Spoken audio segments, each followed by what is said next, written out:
while I'm telling y'all that right now, because this is like the first couple weeks of January. Right now, y'all can count up all y'all money.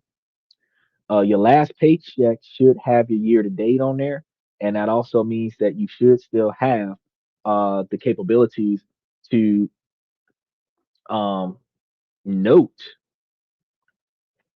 Uh, Snap, I forgot to do that part. I just realized I didn't do the SEOs on the video for the day, but you should be able to note the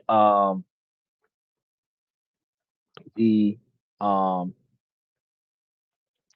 overtime hours and the tips and stuff to that effect on the show. There goes Steven. Special shout out. I got people watching here anyway. He said, "Hey, bro, can I get a birthday shout out? It's my birthday in April. So happy shout out, Stephen England, in April. Happy early birthday."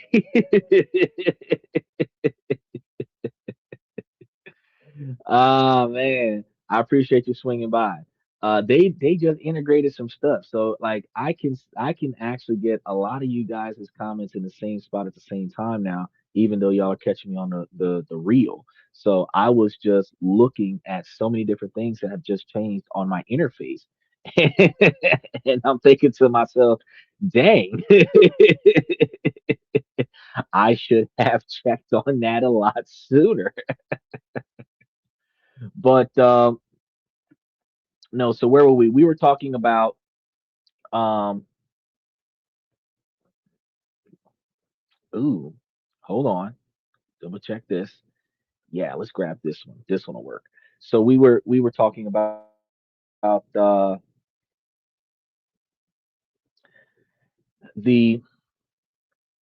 ability to get your taxes done. Yes, that's what we're talking about. So if you guys put forth the effort to go ahead and get your taxes done, um, when they release all the tax files, you'll be able to just copy and paste. You can run down to your nearest H&R Block. I personally would just do it myself with TurboTax.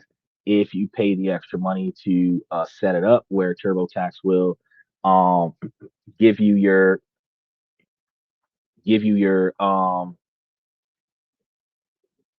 auto protection stuff, then all you got to do is just really put your information in there. And with TurboTax, you can kind of evaluate the outcome of your situation and make sure that it's not compromised before you submit it. So if in the event that it doesn't look right, you can always make it look right. And then after that, then you can go ahead and make the necessary changes that you need to make, and then submit it. And now with TurboTax, they've got you filing it instantly online. They've got you e-filing it and everything like that. And with the new government rules that they've got out there, they've got you guys putting it into the direct deposit into your bank account. So it's not at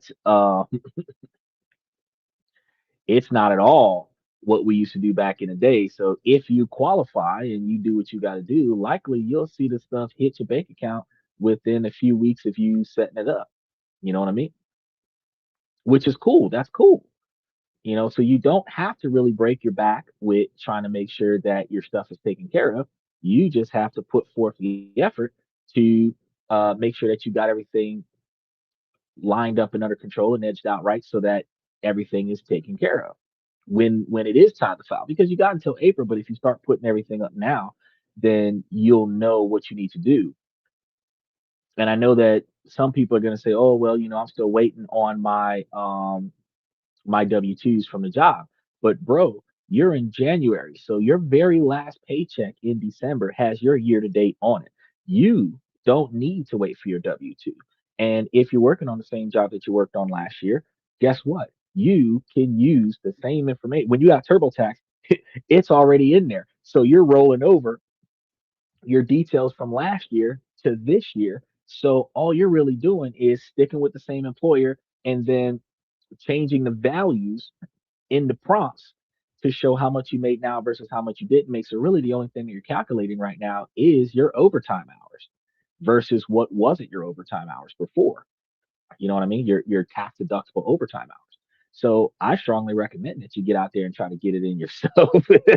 That would be my observation. But if you can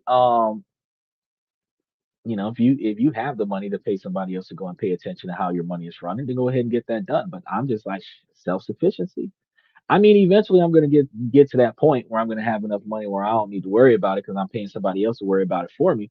But until I reach that point, I'm like, man, self-sufficiency, which is kind of important for today's show because today we're going to be talking about some of the different things that we do, little things here and there that we do that cost us money.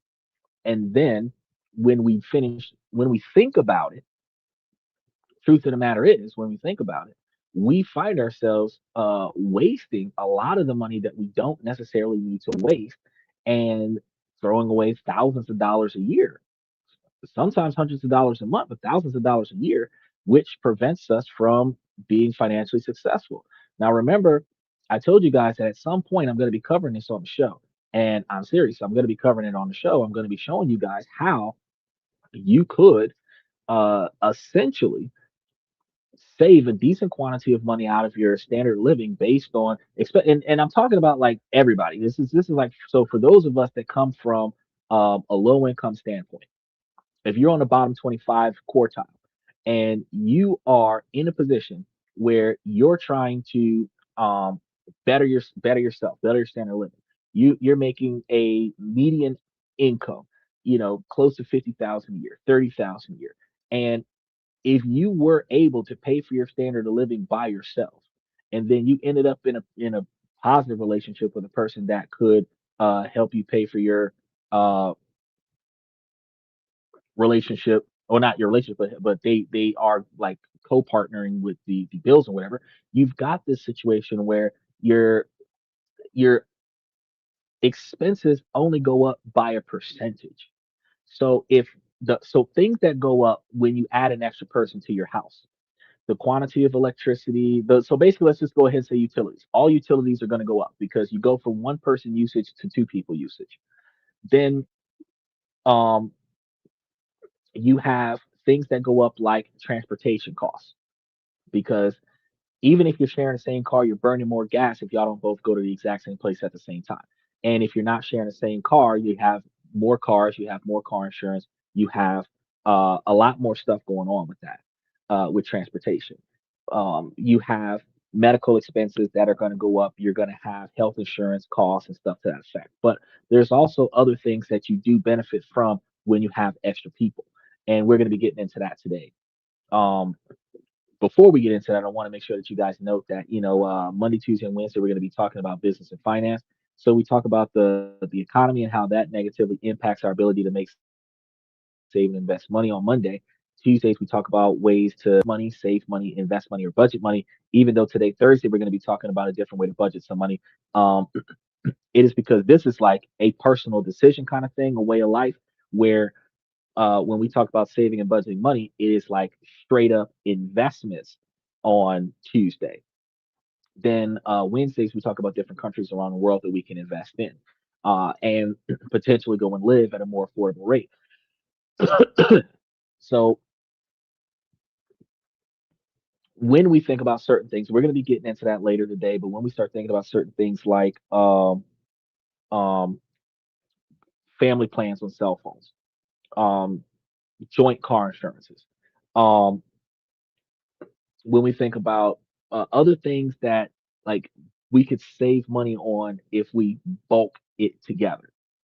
When two people come together into a household, you actually save a lot more money between the two of you. And when you think statistically that in a heterosexual relationship, that men spend 41% of their money on their woman, and the woman has about 21% of income lost when she leaves the relationship. If you imagine the 21% of her personal expenses that would be his financial responsibility, right? Then you would assume that he would have a 21 out of 100% of what he pays for, he would have like a 21% increase, which would be like 120%, 125%. So if he's living a $50,000 a year lifestyle and you did a 20% increase on that, he'd probably be doing like a $60,000 a year lifestyle with a partner. 65,000 with a partner, which still kind of tiptoes towards that median average. Good standard living is like 68,000, right? Now, 68,000 not necessarily doable with two $30,000 a year incomes. But let's be real. The average American that's making now, we just covered it on the show a while back that everybody's making like $15 an hour. The average American now that is drawing back that $15 an hour is also dancing on the tune of uh like 45 to 50,000 a year, 55,000 a year on average. Now, if we recognize those individuals that have that 40 to $50,000 a year income, and that $50,000 a year income gets doubled because you got two people living in the same house, even though your standard of living between the two of you is about 60,000 a year, you're still looking at roughly bringing in 100,000 a year between the two of you. And if you're bringing in 100,000 a year between the two of you, there's a $40,000 overhead that's not, or a $40,000 discretionary spending that's not going on the overhead. More to say, right? Now that's one of the things that we have thought about for a while. And when we recognize that, we also recognize that uh, we're spending that $40,000 somewhere else. And while I understand that women got their upkeep that they want to pay for and guys got their hobbies that they want to pay for, truth be told, there are certain things that we don't need to put our money towards that we actually do. And that's one of the reasons why we're with today's show. So I know you guys have probably been told before to save your money and use willpower to get that. Honestly, I'm going to tell you it's terrible advice. It's not just willpower. So let's forget about budgeting and self control for a minute because I'm going to show you guys, I mean, five weird psychological tricks that will make it effortless to stop uh, mindless spending and start automatically building wealth. Because we're not talking about skipping your daily latte. We're talking about rewiring your brain so that savings becomes your default setting. The easy choice, not the daily struggle. And this isn't about depriving yourself. It's about financial aikido, using the momentum of your own bad habits against them to make you richer. I want you guys to stick with me because the fifth hack that we get into down the line is a genuine game changer, and that will completely transform how you look at every dollar that you almost spent.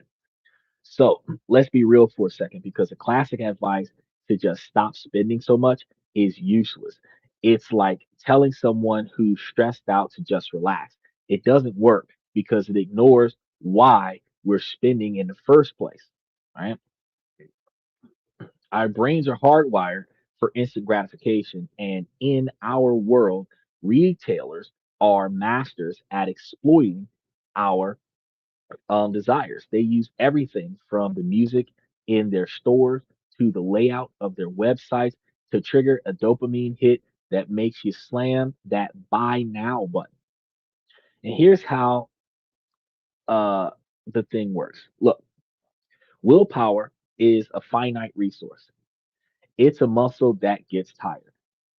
By the end of a long, stressful day, your willpower is shot. And that is exactly when you find yourself scrolling through Amazon, adding things to your cart that you don't actually need. And I'm going to be honest with you, I do the same thing. I do it differently though, because when I'm scrolling through, I get on Temu and I look at stuff and I will put stuff in the cart. There's probably $20,000 worth of stuff in the cart. But see, I don't buy it the same day that I put it in the cart. When I put stuff in the cart, I put it in the cart and then I get offline. And then I go find something else to do. Play some chess, watch some movies on Netflix, do some research for the show, try to get me some sleep, stuff to that effect. And then weeks later, months later, sometimes there's some stuff I put on Temu 2 years ago that's still there if I'm still thinking about it, if I still want it down the line, if I've been looking at it every couple of weeks for the last uh 2 months and now I've got the money to buy it, then I'll buy it.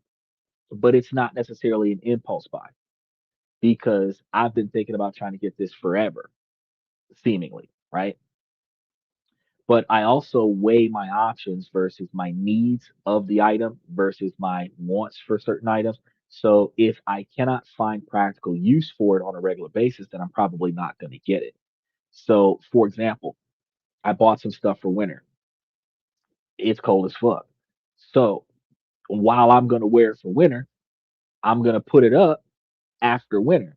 So I'm going to be wearing it for next winter, but every year I'm going to wear it because my body size isn't going to change anymore. This is what it is. If anything, I'm going to get thinner, right? Now, we also recognize that when you buy trinkets and stuff that make you feel good, stuff like that, that dopamine hit when you buy it, the second dopamine hit when you get it, it's not going to continue to be there. Because, say, for example, like I bought some incense for the house and I bought the 100 pack for the little Bernie thingies to go with it. Um, I got that to offset um, the certain things that are going on in the house. So by buying it, I bought two kinds. I bought a little bitty one, and then I bought a big one that has like it flows, the smoke flows through, and then it flows out into this little cup, and then it just kind of like goes off into the air. Um, one unnecessarily cost like $25, and the other one was like $3. I could have bought like four of the $3 ones and put them all over the house for 20 bucks. But the big one that I had bought looked neat. But I have no guess. Now, is that a bad buy? Technically, you could say so, but I actually am entertained by it every time I light it up. So I get more use out of it because I use it several times a month, and I've been using it ever since I bought it in October, right? And we're in January, and I'm still using it. And then I got a bag of stuff, and every few days I'm like, man, let me light one of these, right? Put one on both of them, and that's why I got two because I can put one in one room and one in another, right? I found value in something that I'm going to use multiple times. It's not something that I'm just going to look at once and walk away from it, use it two or three times and walk away from it. This is an item that I'm going to use for years to come. That's how I tell the difference between what I should buy and what I shouldn't buy. I seen 100 garbage bags on sale, and I was like for $6, and I was like, yeah, shoot. Every time I go to Walmart, I'm paying like $2 and some change for 30. So if I can get 100 of them for $7, bet I'll get I'll buy enough garbage bags where I can take trash out every day for a year. I'll buy it that way. I don't have to go to the store no more. I I seen a 48 pack of the scrubs, the scour pads, and I bought the 48 pack, $5. A 48 pack. I, I use probably one of those a month. That 48 pack that'll last me for 48 months. And this is like get it now and I don't have to get it again for a long period of time kind of thing.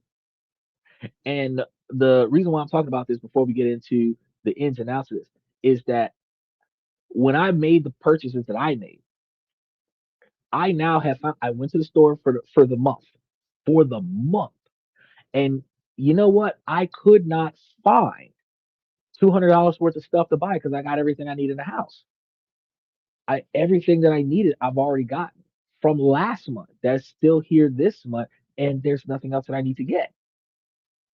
So now I'm like, gee, now I gotta spend another $100 before the end of the month. That's gonna roll over to February, where I'm not gonna be spending as much money in February, which is fantastic.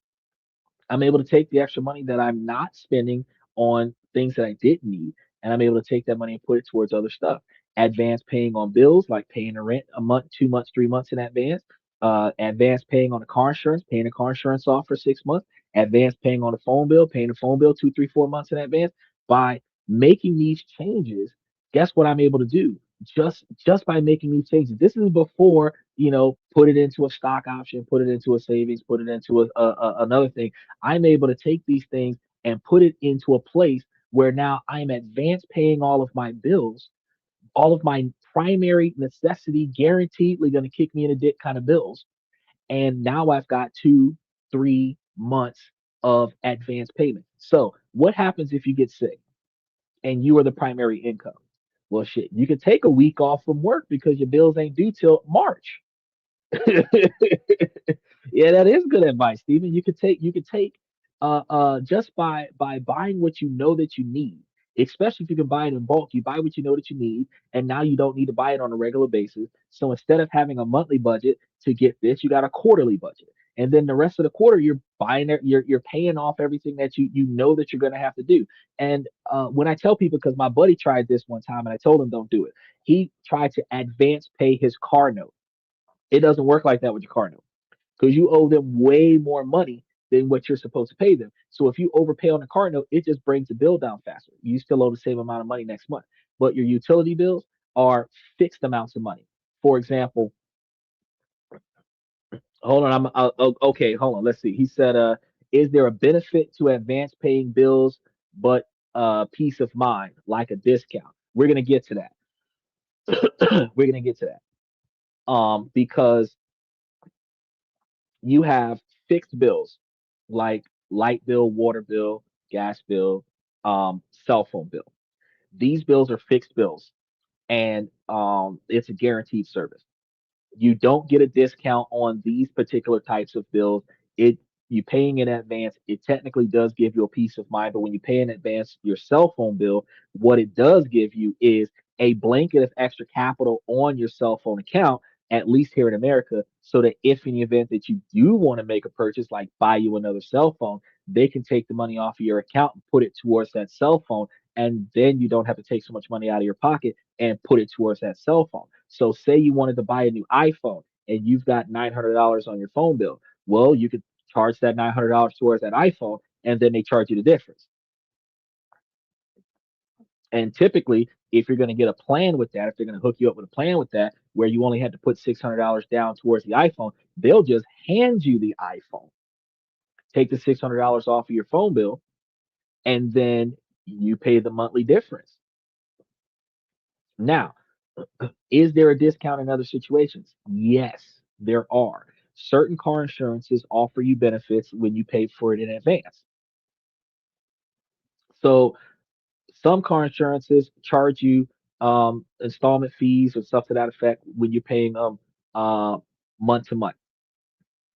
But if you pay them all at once at the beginning of the cycle, one, you don't have to pay for it anymore for the next 6 months. But two, they sometimes give you a massive discount on it, which makes it cheaper. Okay.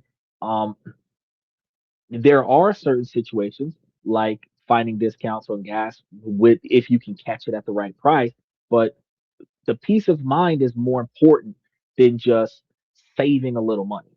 Because think about it, what's better for you?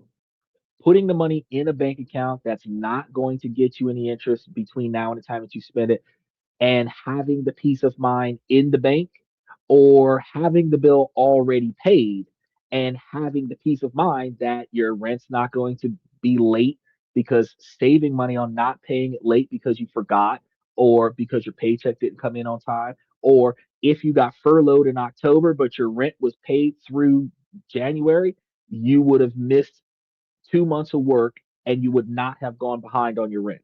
So it's not just a peace of mind. You prevent yourself from getting at late fee. You prevent yourself from getting interest on the late fees. By advance paying, you prevent yourself from forgetting, because just like where we are now, the place just overhauled the finance system. So we had to download some new apps and get all the payment options set up. And when we got the payment options set up, and I always pay in advance. So I paid them, then I paid him again, and then I paid him again. So the new system caught the last payment. They're sending everybody a notice saying, "Hey, make sure that your rent's paid on time, because if it's not, we're charging you an extra $150." I went down and talked to them, and they're like, "Nah, bro, you're good till March 1st. That's not for you. You're good till March 1st." So it's not just it's not just a peace of mind kind of thing, because when the system was down in December, you had to go get money orders. You have to go and withdraw it from the bank if you don't have the ability to get the cashier's check. Then you have these problems where if you don't have time, now your paycheck happens on the third. You don't get a day off till the fifth or the eighth. You're trying to run out there and get the money put in before the, you know what I mean? And then you have all of these problems, right? And God forbid you forget. God forbid you forget. So if your rent was due on the 1st of January and you paid that January rent on the 1st of December, and today we're on what, the 7th of January, and you're like, oh snap, let me go pay the rent. You're paying for February's rent today. So even though you're 7 days late from the first, you're 21 days ahead of the actual due date. This is kind of like offsetting procrastination, right? We don't get prepayment on bills in Germany. You get options to only pay quarterly or yearly for a sizable discount. Rent not though. Okay, so exactly. Now in Germany, if you have the options to pay quarterly or yearly for a sizable discount, that is a fantastic situation. If you don't have enough money to pay quarterly, your goal is to change the way you spend money so that you can save enough money so that next quarter you can pay for the whole quarter so that you can get a discount. Now, when you get that discount because you paid for the whole quarter, that money that you're not going to spend this time around is going to go towards helping you pay for the yearly. So say they take off $300 or $400 because you're paying by the quarter. If you're saving that kind of money 4 times a year, the next year you should be able to pay the whole year. Because if you're taking the entire principal that you would have put down and you're putting it away and then advance paying on the bill, eventually you're going to have enough to pay the whole thing at one time. Now what you're thinking about is this is the amount that I have to pay annually. I'm going to put that money away now so that when it is time to pay for it annually, I can pay for it. And since I've already got it, I don't have to wait until the day that it's due. I could give it to them early.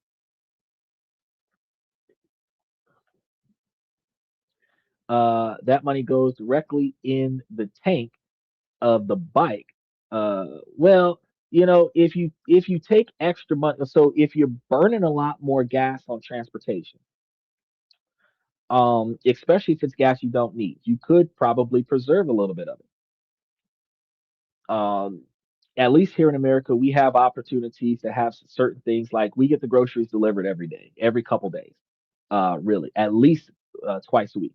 So if we need something, we order most of it, which is another reason why we didn't need anything when we went to the store because most of it's been delivered to the house over the past 2 weeks, right? When it was too cold outside, when it was raining, when it's snowing, we get stuff delivered to the house. If there's a hurricane outside, we get it delivered to the house, right? So we don't go outside in bad weather. We let somebody else do it, right? Now, um, if you're saving money on this, you're saving money on transportation, then you can still be able to improve your ability to live your best life by reducing your unnecessary costs. It's not about living like a bum. It's not about living like you're homeless. It's about reducing unnecessary spending. The difference between a $15 cup of coffee at Starbucks and making coffee at your house. Because, like, for example, I bought a coffee pot to replace the other coffee pot. So I didn't just buy this coffee pot for the sake of buying it. The other coffee pot is going out. I actually have to put weight on it so that it brews the coffee because I got a Keurig coffee pot, right? I've had this coffee pot for 2 or 3 years now, and it was a gift. I didn't even have to pay for it. So since I don't have the mechanical skills to fix it, and it's probably going to cost me more money to pay somebody to fix it than what it would be to buy another one, I just bought a second one. So now I've got two. I've got the one that was given to me. I'm still going to keep it. I can use it. It still works a little bit, but I've got the other one. The other one that I bought cost me like $45. For $45, it froths and brews coffee. So now I got the foam at the top. I've got the coffee at the bottom. I actually be sitting here drinking the coffee. I'll be drinking the coffee here during the show, and I use that coffee pot every day. Now I can buy 98 cups of coffee, 98 36-ounce cups of coffee from Walmart for about 10, maybe $20. 10-pound bag of sugar might be $5. Um, and then the cream might be $10. So let's say 20, 10, that's 30, and another 5, 35, rounded up to $45 plus the coffee pot. That is less than $100. And I have coffee for the rest of the year. 36-ounce cups of coffee for the rest of it. 98 cups, right? For $100. 98 cups of coffee. That's less than $1 per cup. Now, I could buy 98 cups of Starbucks at $15 a cup. See the difference? It's not about doing without. It's about changing how you do it. So instead of me spending extra money on going somewhere else and having somebody else make my coffee, I just do it fancy at the house. Now the difference, I could get $30 worth of Kahlua and froth it at the house and have me some alcohol in my coffee and make me something fancy. But a $15 bottle of liquor to go into my coffee, where that bottle of liquor will probably go through 30 cups of coffee that way, right? Again, I'm still not spending more than $130 on coffee for 98 cups of coffee. I know Kahlua is love, and that's why I got the frother, because I can froth that Kahlua and then put me a dark roast coffee into that Kahlua, and that's gonna that's almost like a tiramisu for the soul, right? And I can do that across 98 cups of coffee. And that's just one thing. So the quantity of money that is saved, and I still get the caffeine that I'm looking for. That is what we're talking about. You got to understand, the problem isn't that we're always bad with money. The problem is that you're fighting a battle against an army of marketing psychologists with a single exhausted soldier, because your willpower can only go so far before you're spending money, before you're cashing in on hanging out with the homies at the club, before you're throwing down capital to go and buy something, but order you a pizza because you haven't had one in a while, or there's so many things that we can buy. And that's not including the subscriptions that we have lying around. That some of them we forget that we have that we don't use. We've put money towards stuff that we don't cash in on. Like there's a lot of stuff going on, right? And when we're buying these things, we impulse buy. You look around your house, you find your house is cluttered with stuff. Your house isn't dirty, but your house has so much stuff in so many different places that you can't put everything in the closet. You can't slide everything under the bed. You've got stuff just sitting in a corner somewhere because you don't have anywhere else to put it.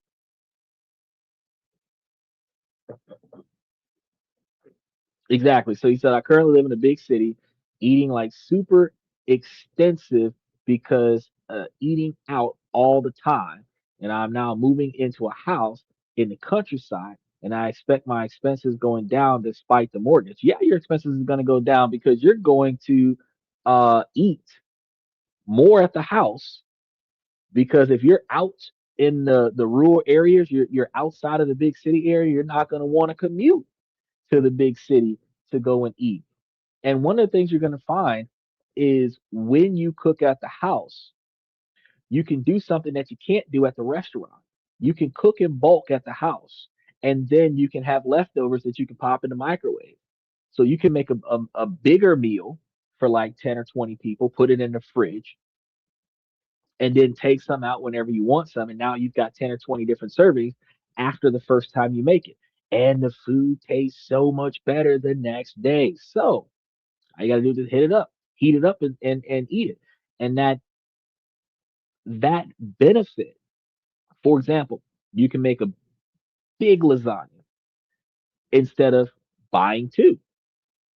Special shout out to Michael. You can um give yourself a tip. You can, cook yourself your favorite meal. You can find out how whatever it is. Like one time I made some boneless spare ribs because I really wanted some. Instead of me spending $25 on some boneless spare ribs, I spent $25. Well, no, I spent $40 on enough boneless spare ribs to last me for a month. So I was eating it every day. I actually did. I made them and then I put it up on a podcast. And then, yeah, exactly, exactly. He said, you can raid family dinners. You can, if you're a family man and you go spend time, what time your families are cooking dinner, and you pass by their house for dinner, you can go and eat by your friends and family's houses. You could, and if that's a habit, you're at least getting one free meal a day. You could invite a friend over. But see, that's another thing. If you're the kind of person that cooks, you can invite all your friends over. Y'all can be broed down playing spades. Y'all could be broed down playing fight night, Call of Duty, whatever the case may be. And then you could just come out with, I've done it before. Steak and potatoes. We didn't had pastas. We didn't had surf and turf. We didn't had scallops. We done had fish, all kinds of stuff. Y'all could do potlucks. Look at what Michael talking about. Y'all could do potlucks where y'all could come together is in a group, and y'all can have family style dinners amongst your friends where y'all don't have to put all that money into. Nah, see, you acting fool. Nah, he said play strip poker. In a room full of dudes, you should not be playing strip poker. But but y'all can save money that way instead of going out to the streets and throwing that money in the streets. Just stressing the power of community and family to make bulk anything work. Not so much in the optimized cities. Well, see, the thing is that you can stress family. If you get back to the family oriented behaviors, you can stress family. And if you did stress family, then you would have more social interactions, which would less encourage you to be trying to find that fulfillment by going to dance clubs and going to night adventures and whatever the case may be. $20 for cover, $15 to park, two drink minimum, $7 a drink. You just spent $85 just to get in the door, and then you don't know anybody there. So now you're awkwardly talking to the staff because you know the staff because you go there frequently, and you spend more time hanging out with the staff than getting to know new people. And then you go back to the house and you listen to some loud music and you had your few drinks. You went back to the house, but you spent $150. You also could have spent $30 and spent time with people that you know and had a fantastic time and not had to spend as much money. But even if you were the kind of person that prefers to stay by yourself, you also could have spent $30 and you could have fed yourself and stayed at home and not had to spend so much money on eating out. Because you got people that do 5-star restaurants and all this stuff trying to impress girls and everything to that effect. He said, no nightclubs, no yo-yo, nothing but open roads and farm fields. So you're just gonna go for a long drive. You're gonna go for a long drive. I mean, if you've got those kind of open fields, you could go out there in them farm fields and start doing tomorrow's work tonight. That way you can sleep tomorrow. It's cooler when you work at night. Plow the fields at night. That way you're not working up a sweat. And that's one of the reasons why I brought up the question. What if you don't have to fight the willpower of peer pressured marketing? What if you're instead of gritting your teeth and relying on self control, that you use a few simple, almost invisible systems that would make saving money the path of least resistance, which is what we're all about today. So we're going to be giving you guys the ability to install 5 psychological hacks directly into your life. And these aren't about spreadsheets or tracking every penny. These are unorthodox systems designed to trick your brain into saving and investing on autopilot, where you're basically about to turn your biggest spending triggers into your most powerful wealth building tools, making financial progress happen in the background without you even thinking about it. Oh, he said, parties are private over there, so any pay only pay for the bottles you bring. Oh, yeah, bring your own beer. Hire the high school chair as your cook and entertain. The choir. Hire the high school choir as your cook and entertain. Well, I would not hire the high school choir specifically because they're under the age of 18 and then they are not good at singing. But I understand if you're out there in the middle of the boondocks somewhere, you might be able to pull that off. I work remote IT. Yeah, I work remote too, a teacher and a real estate agent. And I invest in myself.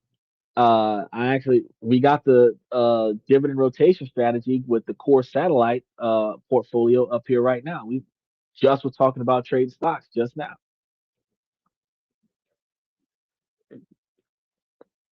I cannot do self control, so I move away from my bad financial decisions. Well, that's one way to do it, but you know what the problem with that is that you are not reevaluating how you regulate your impulses,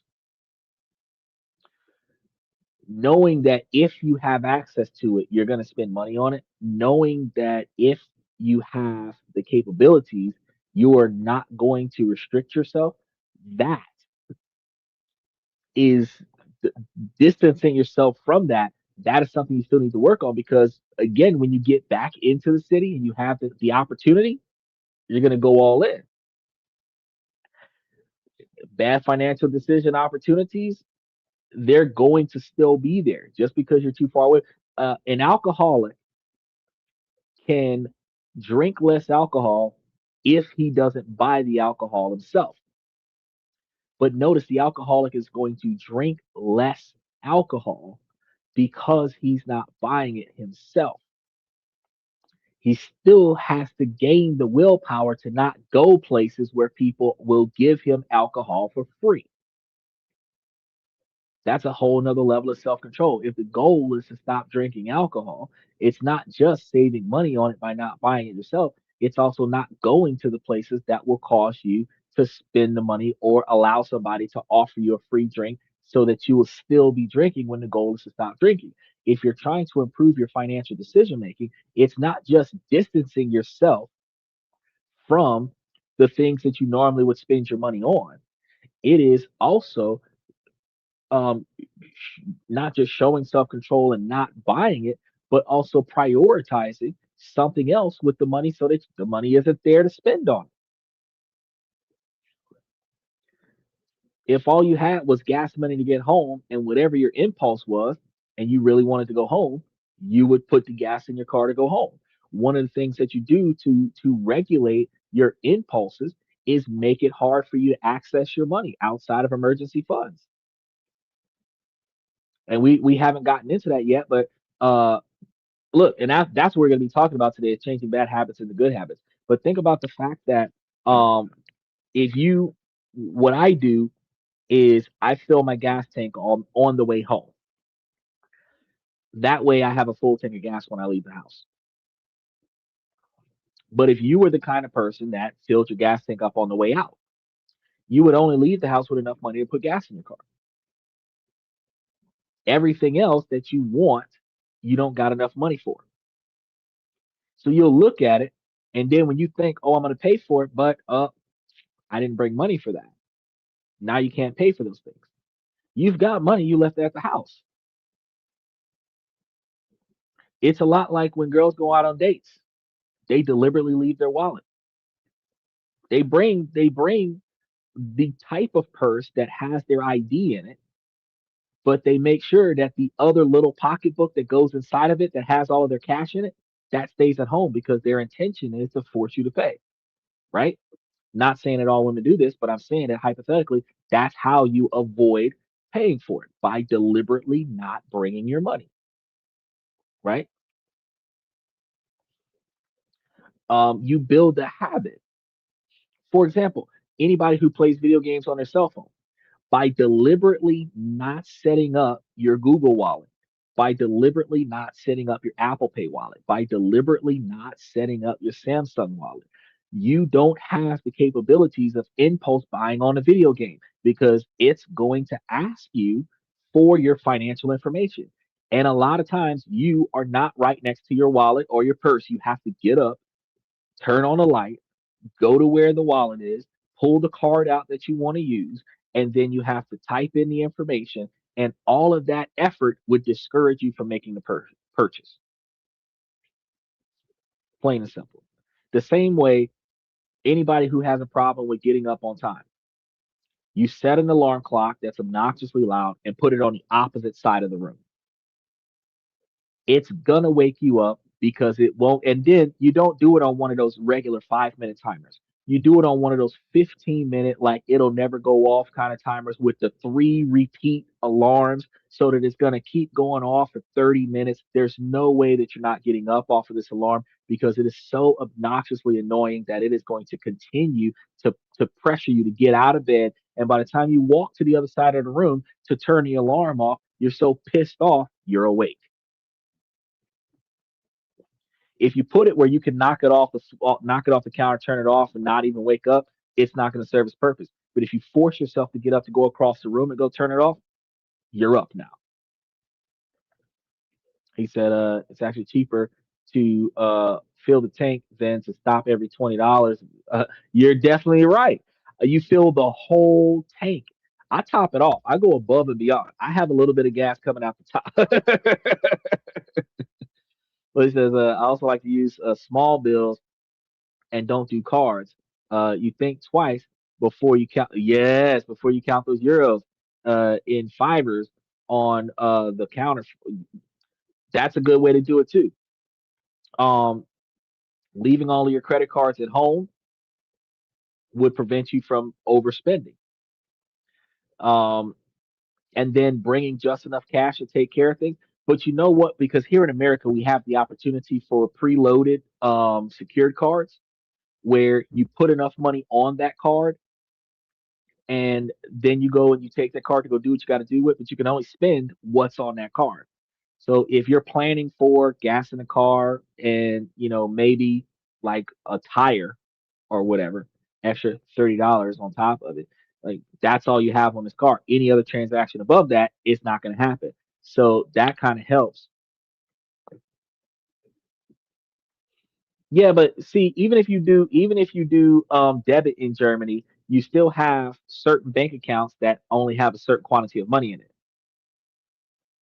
So you still can have, and see, with Germany, you can have more than one bank account, and you can have your direct deposit in one account, and then the money that you're going to spend in another account. So you don't have to always carry cash with you, but you can carry cash before you carry your primary bank account card. You want to keep wherever, whatever. I was just having this conversation with my father earlier today. The bank account that money gets deposited in is not the bank account that money comes out of. You mandatorily withdraw it from it yourself and put it somewhere else or wire transfer it to somewhere else. And then the bank account that you take money out of, that one does not affect the money that's getting direct deposited. So if you lose your card, the most you're going to get is the 30 bucks, like Michael said, prepaid cards. Exactly. Uh, so having your debit card tied directly to your bank account and you're going out for a night of fun, that is dangerous. And also, we rarely have more than one account. Fees are cray cray. There are banks in certain areas that have no fees. I can't say that it's like that in every country. I know out of the 8,000 plus institutions that we have, half of them are credit unions, the other half are banks.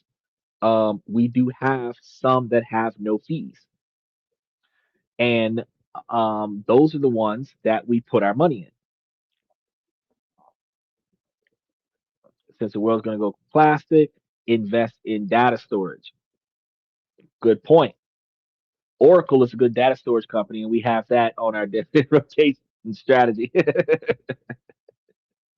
Now, let's kick things off with a foundational problem because I want to cover some ways for us to make ourselves better. Spending money today is just super easy. We've been talking about it for over an hour. It's completely frictionless right now. One click checkouts, saved credit cards on Apple Pay, buy now, pay later things. We just talked about that like 2 months ago on how that can ruin your credit. All of those microloans. These things were designed with one goal to remove any pause between your impulse and your purchase. They want you to act on your pure emotion before logic has a chance to chime in. Our counterattack is the friction over willpower protocol. Damn right, electronic pickpockets.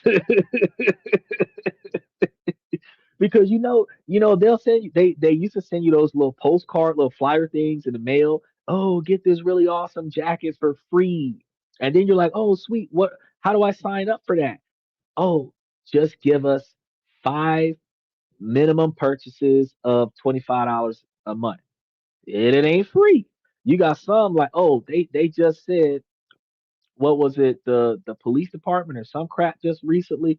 Oh, if you donate $20 or more, get this authentic United States American flag. And I'm sitting over here looking like, man, I could just buy the fucking flag for $20. Why am I donating money to your cause for a flag that costs $20, which you probably didn't pay $20 to make? Because it ain't the like 11-foot by 8 foot fucking big ass American flag that they're gonna send you. It's not the one that they bury veterans with that they're gonna send you for that $20 donation, you know. But they treat you to they trick you with the thing, and they're like, oh yeah, well if I give you something free, and that's actually a business model. That's actually a business model. There is a business model where the goal is to get money out of the customer. So you will offer certain things for free and then sell everything around it. For example, you give instead of charging per game for bowling, you give them an all day bowling pass for way less money. They think they got them a deal, but they're gonna pay for the shoes, they're gonna pay for the food, they're gonna pay for the drinks. You're gonna pay per lane, but you're gonna let a bunch of people share the lane. But everybody that's at that lane is eating and drinking, and everybody bought their own shoes. Some people are gonna buy their own bowling balls. So you're gonna sell bowling balls. So now you're making all of this money around the fact that they've got the lanes. Take the roller rinks. Y'all know that we used to rollerblade on those things hour, 2 hours, 3 hours. They're like you can skate as much as you want, unlimited skating, right? But you're gonna pay for the shoes. You're gonna pay for food. You're gonna pay for drinks. You're gonna have the people who don't feel like skating. They're gonna be shooting pool and playing foosball and hockey, air hockey, and all this other stuff. And there's so many things that's gonna happen around the primary skating option. where they offer you free stuff so that you can spend money around the free stuff. It's called a lost leader. Yeah. So we get that advertisement scenario with nightclubs. Ladies get in free, ladies drink free until midnight, and the fellas pay $20 a head to get in, 2 drink minimum, $10 a glass. So instead of charging $10 a person, we fill the room full of women for free, and then all of the men will pay double to get in because they thirsty. It's a business model. They're still going to get their money because the men are going to spend more money per person on the women that they're talking to than what the women would have paid on themselves. Not because the women don't have the money to do it, not because the women aren't willing to do it, but because the men are so determined to take these women home that they will spend 2 to 3 times more money because they're, every drink he buys for himself, he's going to buy her one. She might buy all of her drinks, but he will buy all of her drinks and all of his drinks. So a man is willing to spend 2 times more money on his interactions in a room full of women than what women will spend in a room full of women. It's a business model. So what we're going to be doing here is we're going to be working on this willpower protocol. Instead of trying to find the willpower to say no to certain purchases, we're just going to make saying yes a little bit more annoying. So we're going to be putting the speed bumps back into place to slow down our ability to purchase stuff. The psychology here is going to be simple. Even a tiny bit of extra effort can derail any impulsive action. So when you're in the mindless scrolling zone, your brain is on autopilot. You're not making a conscious, reasoned decision. A little bit of friction forces you to switch from that emotional autopilot brain to your logical thinking brain. And once your logical brain wakes up, it starts asking questions like, do I really need this? And how many hours of work does it actually cost? And one of the reasons why I tell you about this is because when I be switching through the Timo, I told you I put all those things into the cart and then I don't buy them. It's because when I go to the cart, I technically can't buy it because there's like $4,000 or $5,000 worth of stuff in the cart. None of the cards that I have attached to that account would authorize that transaction. I literally have to go through and remove things from the purchase so that my card would clear the transaction. And the effort it takes to deselect certain things, I don't want to buy anything now. I'm like, fuck it. Look, yep, get your papers and crayons out because you know we're about to get educated right now. So this hack, the one I'm about to tell you, is going to solve the problem that is all too familiar. You're tired after a long day, you're scrolling on your phone, an ad pops up for a gadget you didn't know existed 5 minutes ago, but now you feel like you can't live without it. Your card is saved, your address is pre filled, you can double tap on your phone, your face is scanned, and poof, it is on its way to your house. The whole thing took less than 3 seconds. Your willpower never even had a chance to put it on the books. It didn't even get the bootstraps tied up before the situation was already sold. So here is how you implement some friction protocols step by step. First, add this big one. Go into every single online account you have, Amazon, Target, your favorite clothing store, food delivery apps, and delete all of your saved credit card information. All of it. Just delete it. Don't just update it, remove it altogether. This one act is revolutionary. The next time you get an impulse to buy something, you can't just auto click it. You have to physically get up, find your wallet, pull out your card, type in the 16 digits, the expiration date, the security code. That small act of physical effort is your circuit breaker. It creates a pause. In that 30-second pause, your logical brain wakes up. It's just enough time for the initial dopamine urge to fade and for reason to take over. You'll be amazed at how often you get halfway through looking at the item in your cart and you think, you know what?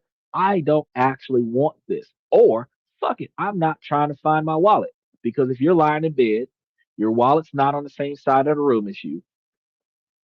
Some of y'all leave your wallet in your work pants. Your work pants is on the floor somewhere. You're not trying to get out of bed and go find your wallet to find the card that's going to work for this transaction so that you can turn on a light because you just got used to being in the dark. And now your eyes are hurting while you're trying to type in this information. It's too much work. It's too much work. He said, time to make a budget. Oh, no. Give your paycheck to your wife. If you have a wife from the Philippines, that would work because she's probably going to put it all on food. And when you run out of space for food, it's extra money. But uh, you just wanted the thrill of the hunt when you're going through the shopping carts, you're putting stuff into you're going through those websites, you're looking at things you might would buy if you had $1 million, and you're putting stuff into the cart, and then that thrill is gone because uh, it's gonna disappear the second you have to really work for anything to get it. That dopamine rush is going to dissipate really quickly. Now, second, you want to go on an unsubscribe rampage.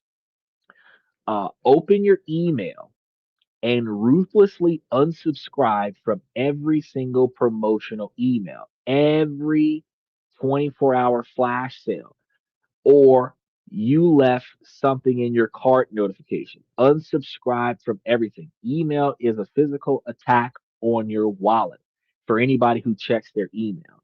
And it is designed to create urgency and scarcity.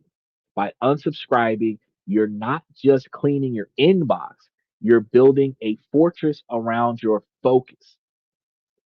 You can't be tempted by a sale you don't know is happening.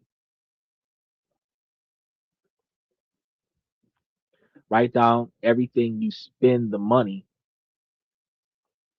like categories: food, auto insurance, health insurance, car payments, clothes, Netflix, etc.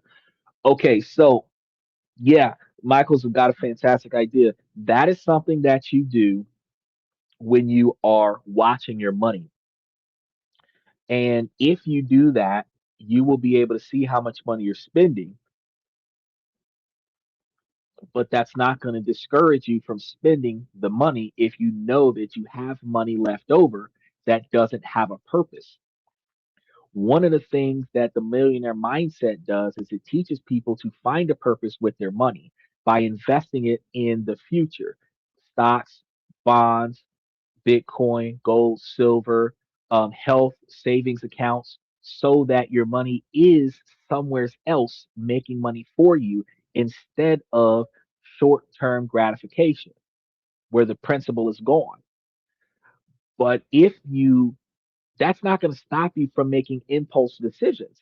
If you turn off your instant access to impulse buying, you're not as capable of making that impulse purchase.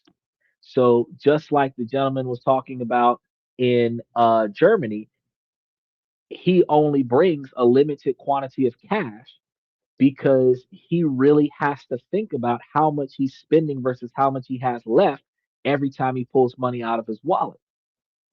It's not as easy to just tap your card and keep moving because you don't have to think about it. I went to Subway today and spent $20 on a Subway sandwich for the first time this year. 7 days into the thing. And uh the fact is that it was easy to do because I was able to touch the thing on a register and walk right out of the door. But if I would have had to bring money to get something to eat, if I would have brought like $10, and I would have looked at the price on the menu, and the item on the menu was almost $10. I would not be able to add extra items. I would not be able to pick up extra stuff. I would not be able to be upsell because I only got $10. What can I get for $10? So I'm limiting myself. So anytime the curating, this is a fantastic thing, and I believe that everybody should do this.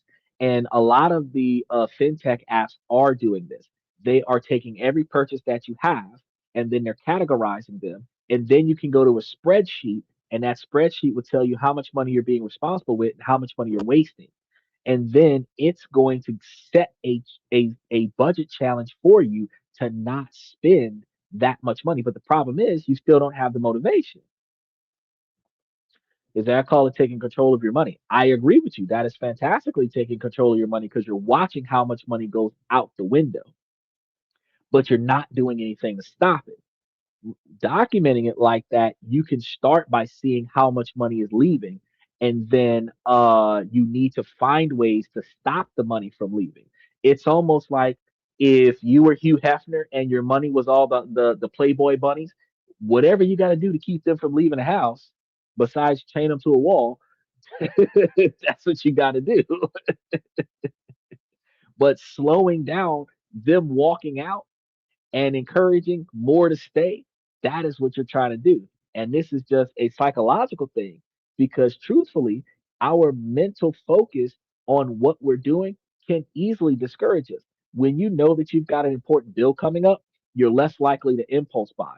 But if you know that you have nothing important coming up, you have no problem with impulse buying. If you realize that you have more money to spend than what you thought, you have more money to impulse buy. And funny thing, the same thing with your ability to impulse buy. If you know that you've got a friend that's willing to give you money, all it takes is for you to know that your friend's got money and you go ask them for money. If you don't know that your friend's got money, you can't ask them for money. So how does your friend stop you from asking for money? Make your friend believe that you're broke. They're never going to ask you for money. The impulse. Because if you know that they'll ask and you'll say yes, if you make sure that they think you never got it, they'll never come and ask for it.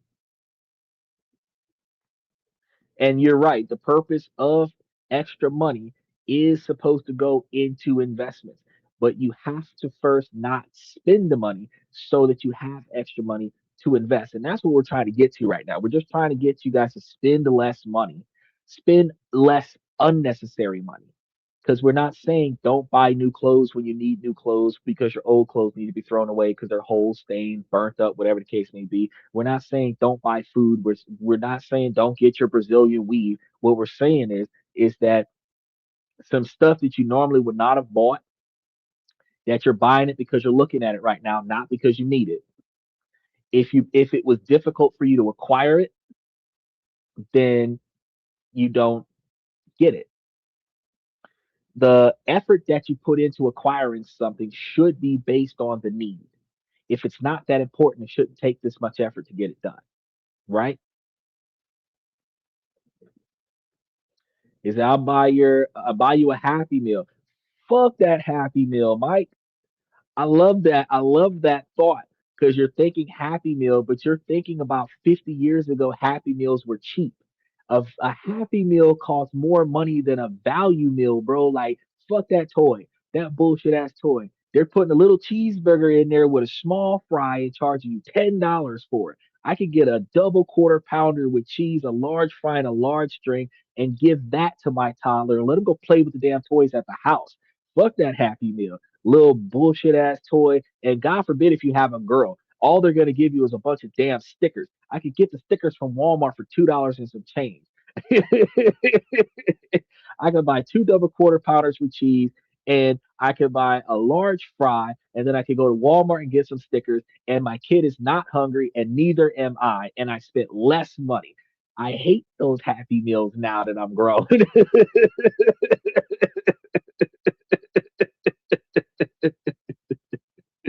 You think, give me your money if the bank is giving you less than a penny. I will give you 3 cents on a dollar. That's a marketing scheme right there. Actually, that's how people start um investment broker firms. If you give me your money, I'll invest your money wisely for a nominal fee. So if you know that you can get them 3 cents on a dollar, but you also know that you can get yourself 13 cents on a dollar, for every time they give you money, you walk away with 10 cents on a dollar using somebody else's money, because you're going to give them a cut of the money you're going to get off of their money. And since they don't have to put in the effort to make that money, they'll give the money to you and then tell other people how they gave money to you and got that return. And then other people will come and give them their money to you. And now you just got a bunch of money coming in. That's a fantastic business model. Is I give you the girl doll. Actually, yeah, that between the girl doll and the action figure, shoot.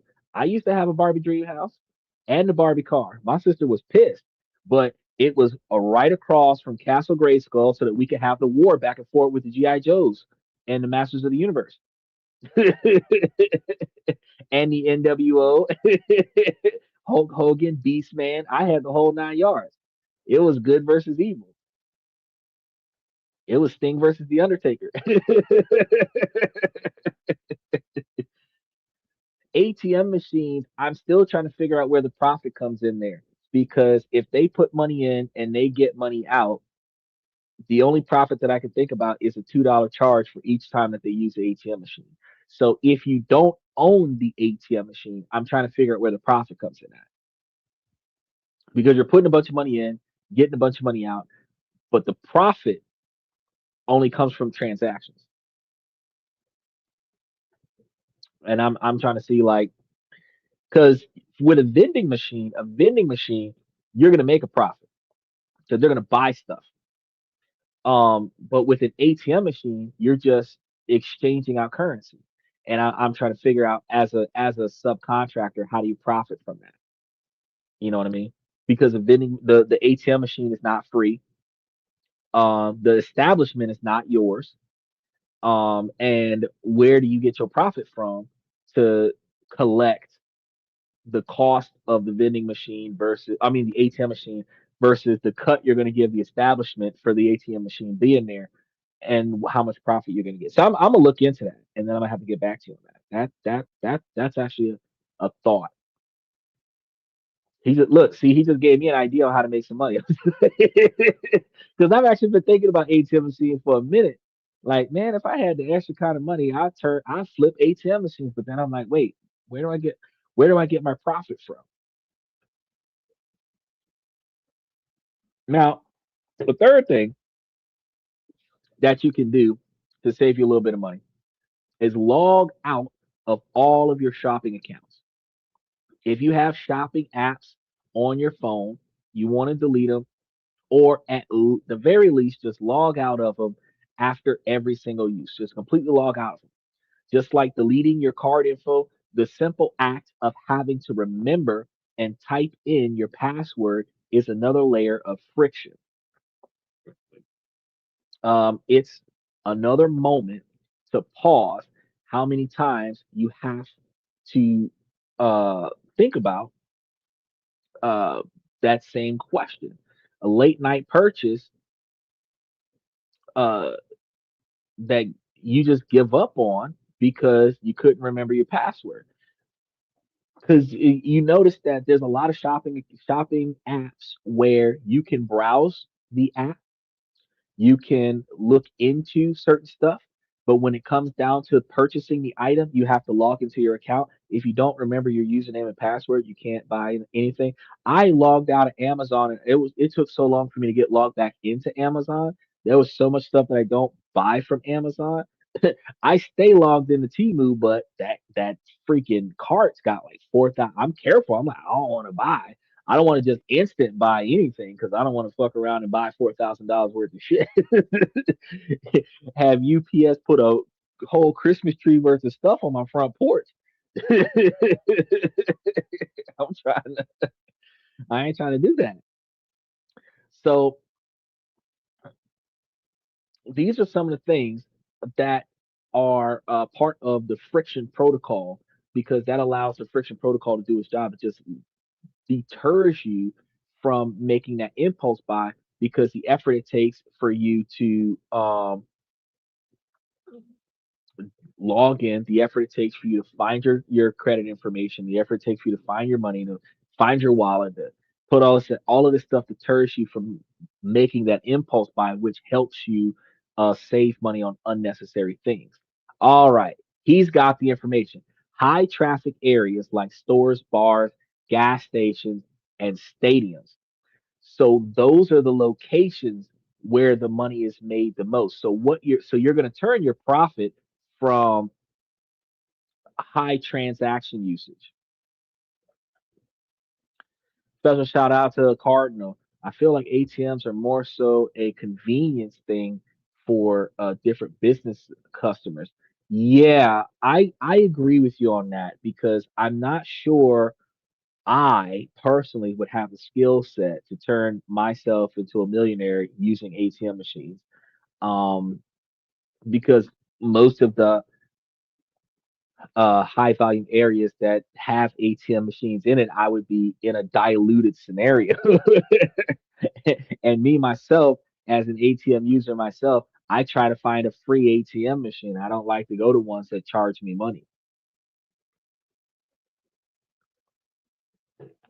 But an ATM machine was originally designed for convenience. The convenience of having the accessibility to your money even when the bank is closed or even when your bank is not in your area, the current area that you're in, so that you can go and impulse buy. So it's not necessarily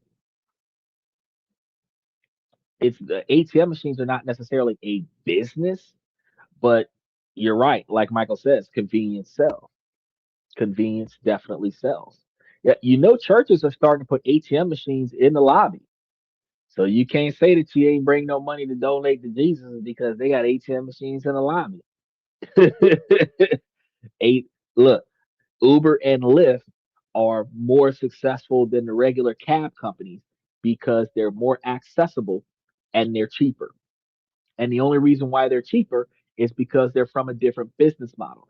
The individual subcontracted drivers use their own cars instead of Uber using cars that they have to hire people to drive, where Uber would be responsible for the maintenance.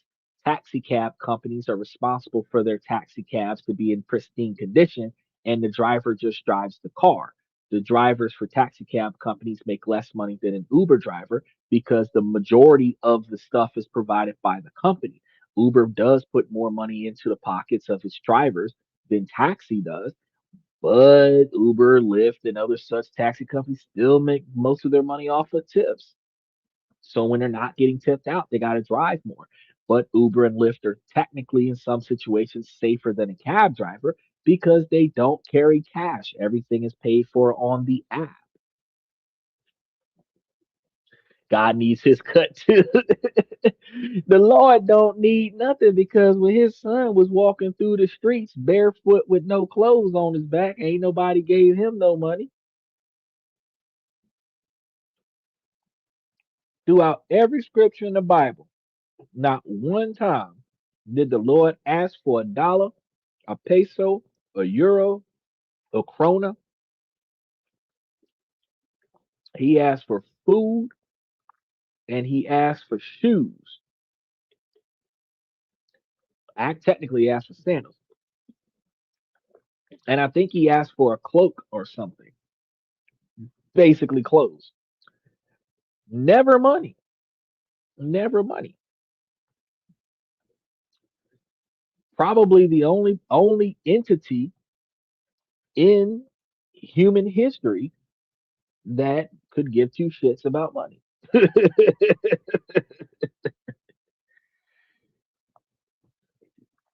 But I gotta tell you, they got some people that would be kings at late night Amazon buys. I know my homeboy's mom. She buys up so much stuff on Amazon. I told y'all the story about how his mom bought a $500 chair with the rent money because she just had to have it. And then not only did she make him make up the difference on the rent, she made him put the chair together when it got there. I was like, bro, me and her would have had a falling out because she lied to you, tricked you into the $500 chair being bought, and then you had to compensate off the lie. My pride, my ego, my frustration, like so much stuff would have been going on right there. Like, no, but he put the chair together. So when we think about this, people that these people would see something while watching a TV show, and then two taps later, they find themselves on the way to Amazon. You know, but when you think about how when you're implementing these protocols, the first time you had to get out of your warm bed to find your wallet, especially if it's in the other room. That's the moment of clarity when you just like fuck it, because you'll be standing there in the dark, credit card in hand, and just starting to laugh because you're about to spend $50 on a professional avocado slicer. An avocado slicer. The absurdity. It's gonna hit you in the face. You're gonna put that card back and you're gonna take your ass back to bed. This is the thing. You never think about that avocado slicer again. The friction doesn't stop the purchase. It just shows you how ridiculous the impulse was in that moment. This itself is it's not really like self denial. It's a strategic laziness because you're um not willing to put in the effort to get the item because the item is not that valuable. It's not like if they were offering a 67 Chevelle for $20. I don't give a fuck if I got to knock somebody off to get that $20. I'm going to have that 67 Chevelle. But I mean, fuzzy dice? Who the fuck? He says he's still living at home. You know what? Yes, he's still living at home. Ah. Ah, man, I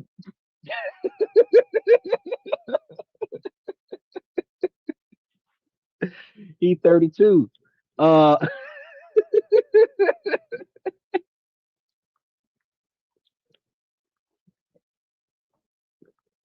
look, I told the whole story, and then I was like, wait, why autofill? So autofill for the convenience of not having to look the shit up again. So you have auto bill pay, you have auto um, direct deposit, you have um, the autofill information for your credit cards and your shipping information because that's another thing that you technically could do, but I'm a little bit scared about that because I don't remember my fucking address because I don't use it for anything because everything that matters to me gets mailed to a post office box by default. So if a package is shipped, it has to be shipped directly to the house. So the deleting the shipping location would make it hard, even if your credit card information was on file for some reason, it wouldn't have a destination. So it would force you to remember what your address is. But you risk in the middle of the night putting in the wrong address and the shit getting shipped somewhere else. So deleting the auto all of the autofill information probably the best thing for you is that everything on speed fill or push here. Yeah, speed fill, autofill. You also have autofill options on your T9, your at least on my Samsung, when you're in those pre-filled boxes, you have for Samsung, and I think iPhone has the same thing, the Samsung Pass that stores all of your information as prompts so that when text boxes come up to fill in financial information, guess what you have? You have a little tab in your text messages where you can push that tab and it pre-fills all of your information on this. So you got to go on your phone and delete that too. He's laughing about my homeboy. Hey me, I ain't living with my mama. But no, I forget where I live because of the I don't never use the address. I don't use the address. I don't need it for anything.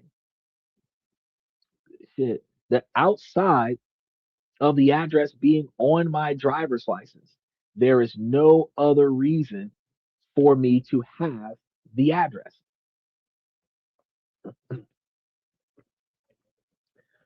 I thought about my address tattoo to my butt. Return to sender. That only works if you're never going to move again. Because if you move, you're going to have a phone book on your ass because every address you've ever lived at will be tattooed under the last. And at that point, you might as well just go and get your credit report and just get the last five addresses and tattoo them on your ass. Kiss my return to sender.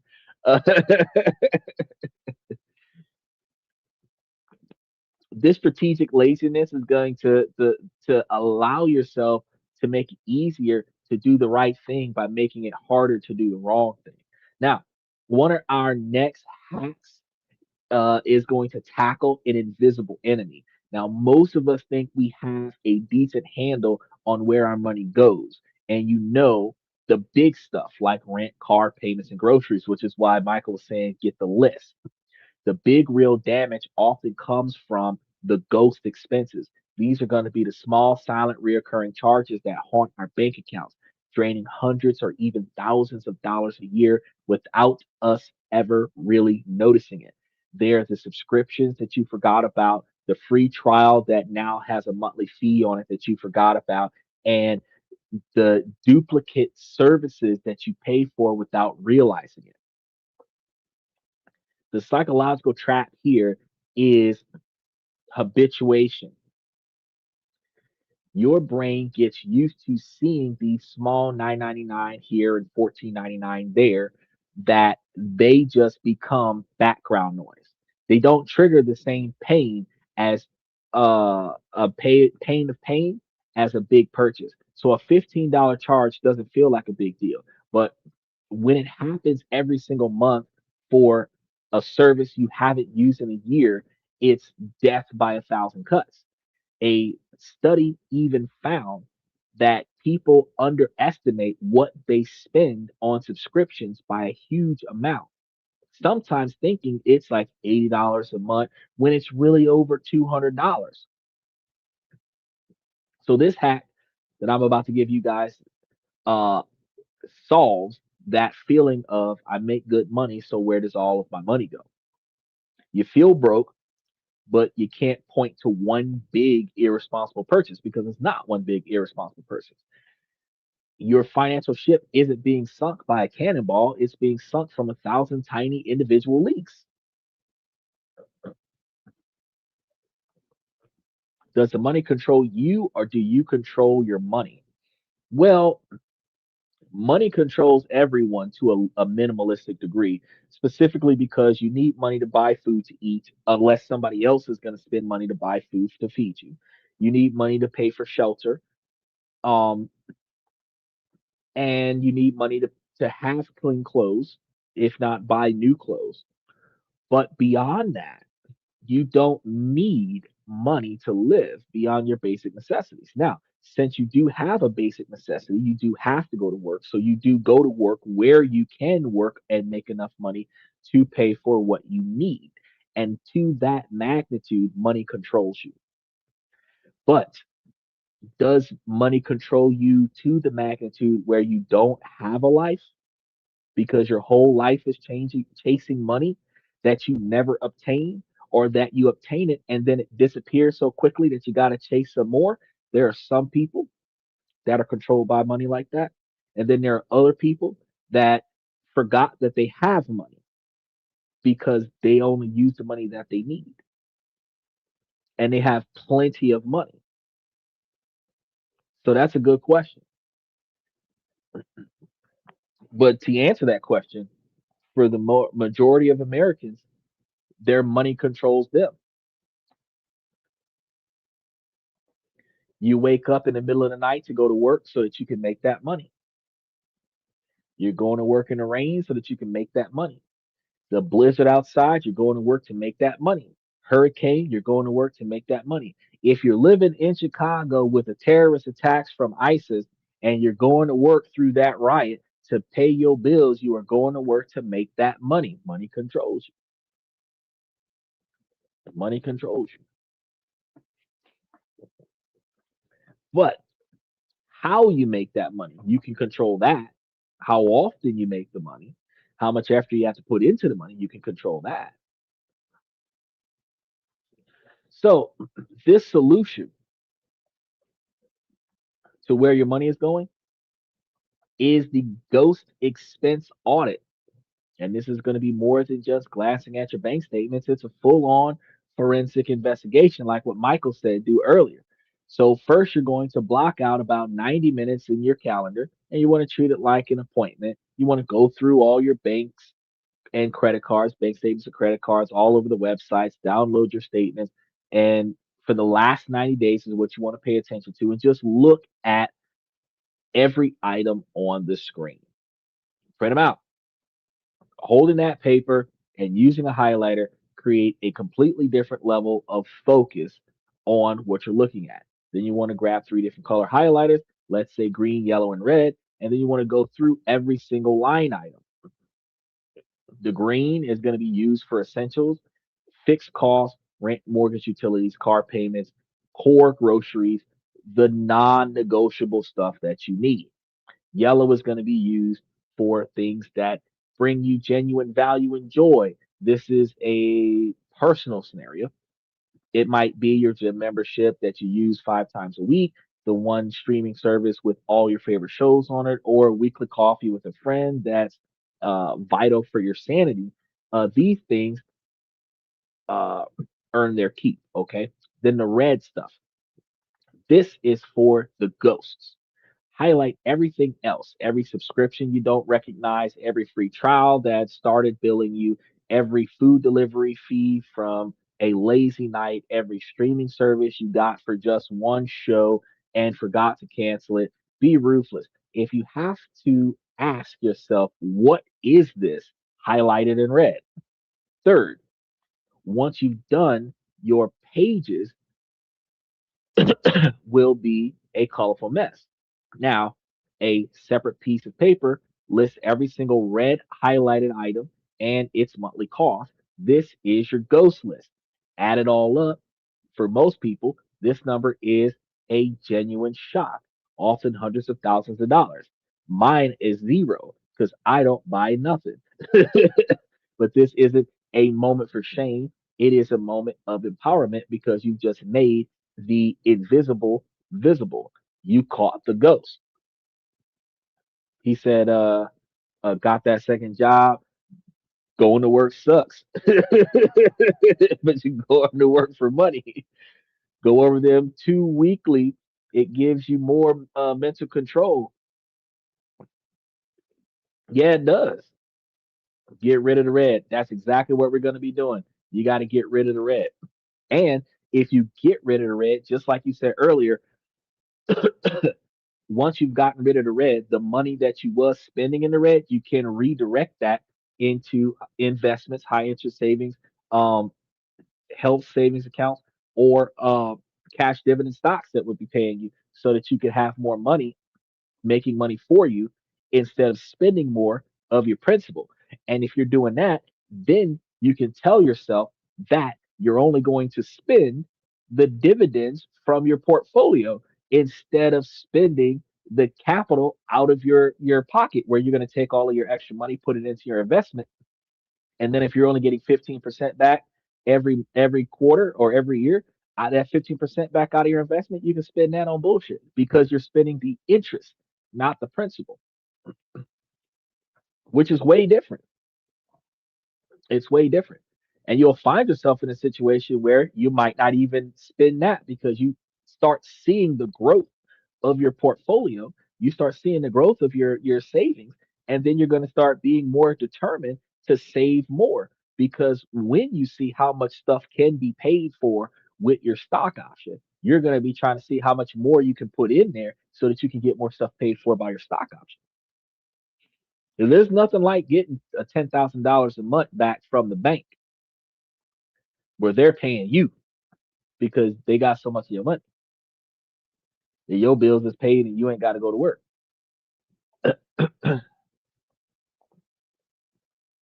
Reinvestment into your credit card payments, pay them down faster. Yep, that's another one you can do.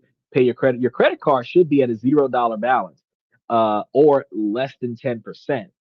But if they're higher than that, then yes, you need to reinvest your money to paying down your credit card payments, advance pay on some utility bills, and pay advance pay on your rent, advance pay on your car insurance. You want to start putting extra money in extra places.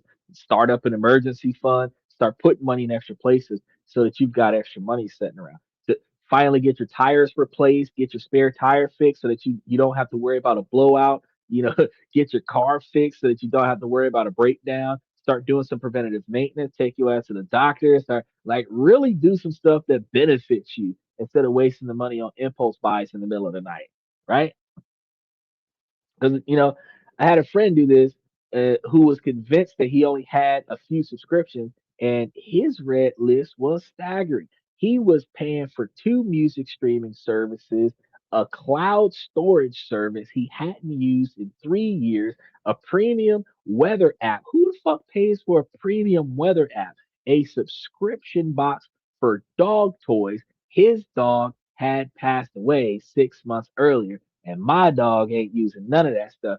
And a gym on the other side of town that he had completely forgotten about. His ghost list was over $170 a month is what it was, which was more than $2,000 a year.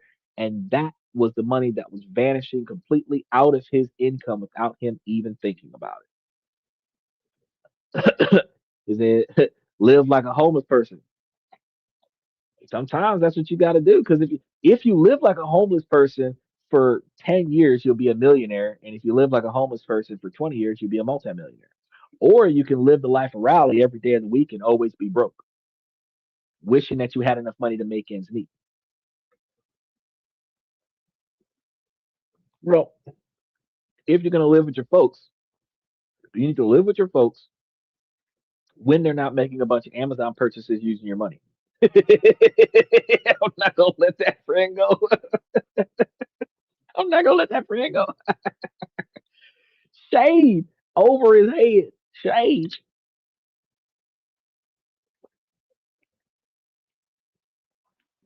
Now, the final, most satisfying step is exorcisms. So you want to go down that ghost list. You want to cancel everything in the red items, not later, right now. You want to get rid of all of that stuff. Some companies make it intentionally hard, forcing you to call them. You got to call them. It's not necessarily 5 minutes, sometimes it's longer. And a lot of times they have a recovery team. So when you want to cancel stuff, they're going to want to talk you out of it, and you are going to insist on canceling it. And as you get each time you get something canceled, you're going to feel that weight lift off of your shoulders. I mean, you're really going to feel relieved because you're reclaiming your financial power back. This audit isn't a budget; it's a cleanse. Okay, do it once a quarter. Make sure your money only goes to things that you consciously value. Like if you're paying for a fax machine number that you rarely use, but you have used that fax machine number for legal purposes, it's better to keep that bad boy going than to turn it off because the one day you need to send or receive a fax, uh, your fax number isn't going to be active. But if you set it up because you needed that fax for things that you're sending faxes for, keep sending those fax. Keep sending those facts. A lot of times you have stuff that you set up in life with the intent to use, and then you don't benefit from it because you don't prioritize using it that way. If you've got scenarios instead of emailing shit to folks, or you got a fax machine, you just fax on some shit. If you've got an extra phone number, use that bitch. If you've got extra electronic devices around the way, that aren't serving a purpose, put them to work. Put them to work. Don't just forget about it and leave it there. If you find it, put it to work. And if you can't put it to work, sell it. Sell it. But now, if you find some of these tricks helpful and you've already had that light bulb moment about the ghost experience and you need to cancel stuff, do me a quick favor, hit that subscription button and the notification bells, like the show, keep coming back because we got a lot of stuff going on throughout the week. And we're all about building wealth in the ways that actually works with your brain, not against it. And you won't want to miss out on what's coming. So, since your subscription to this channel is going to be probably the smartest vote that you've ever had, and it's not harder than any financial decision that you've ever made before. I recommend that you stick with it, and then dive in just like Dylan, because a lot of the information that we give you guys, we put it into the membership. He says, have the info sent to the property manager and she'll mail them to me. Well, why? If I've got a fax, why not fax it to you? You get it direct. If we're paying for a fax number, you might as well use a fax number. Now, let's be honest, traditional budgeting is broken. We've been talking about that forever. Based on restrictions, it forces you to track every dollar and then feel guilty when you innovatively go over, right? Oh. Well, yeah, mail is free, but mail technically takes 2 or 3 days. A fax takes like 20 minutes. You're paying for the convenience of getting it now versus getting it later. Only in time sensitive scenarios does that matter. Now, this is going to be a system, the bank system is going to be a system designed for failure because it fights human nature.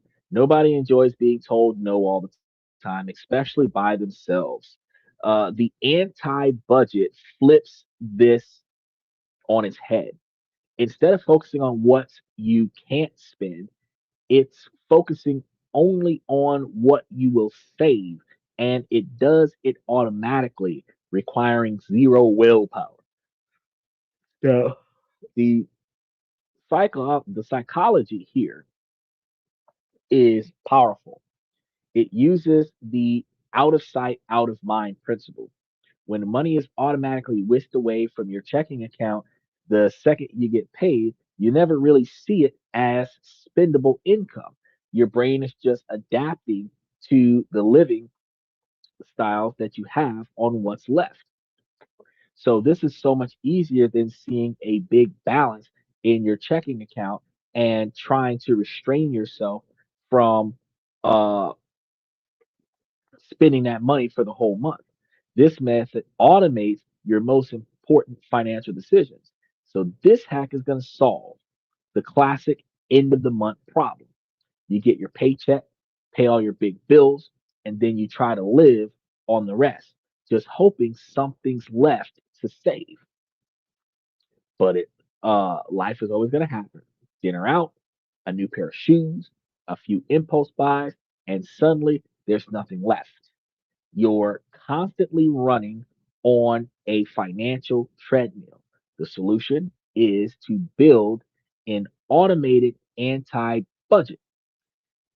That anti budget should put your future self first.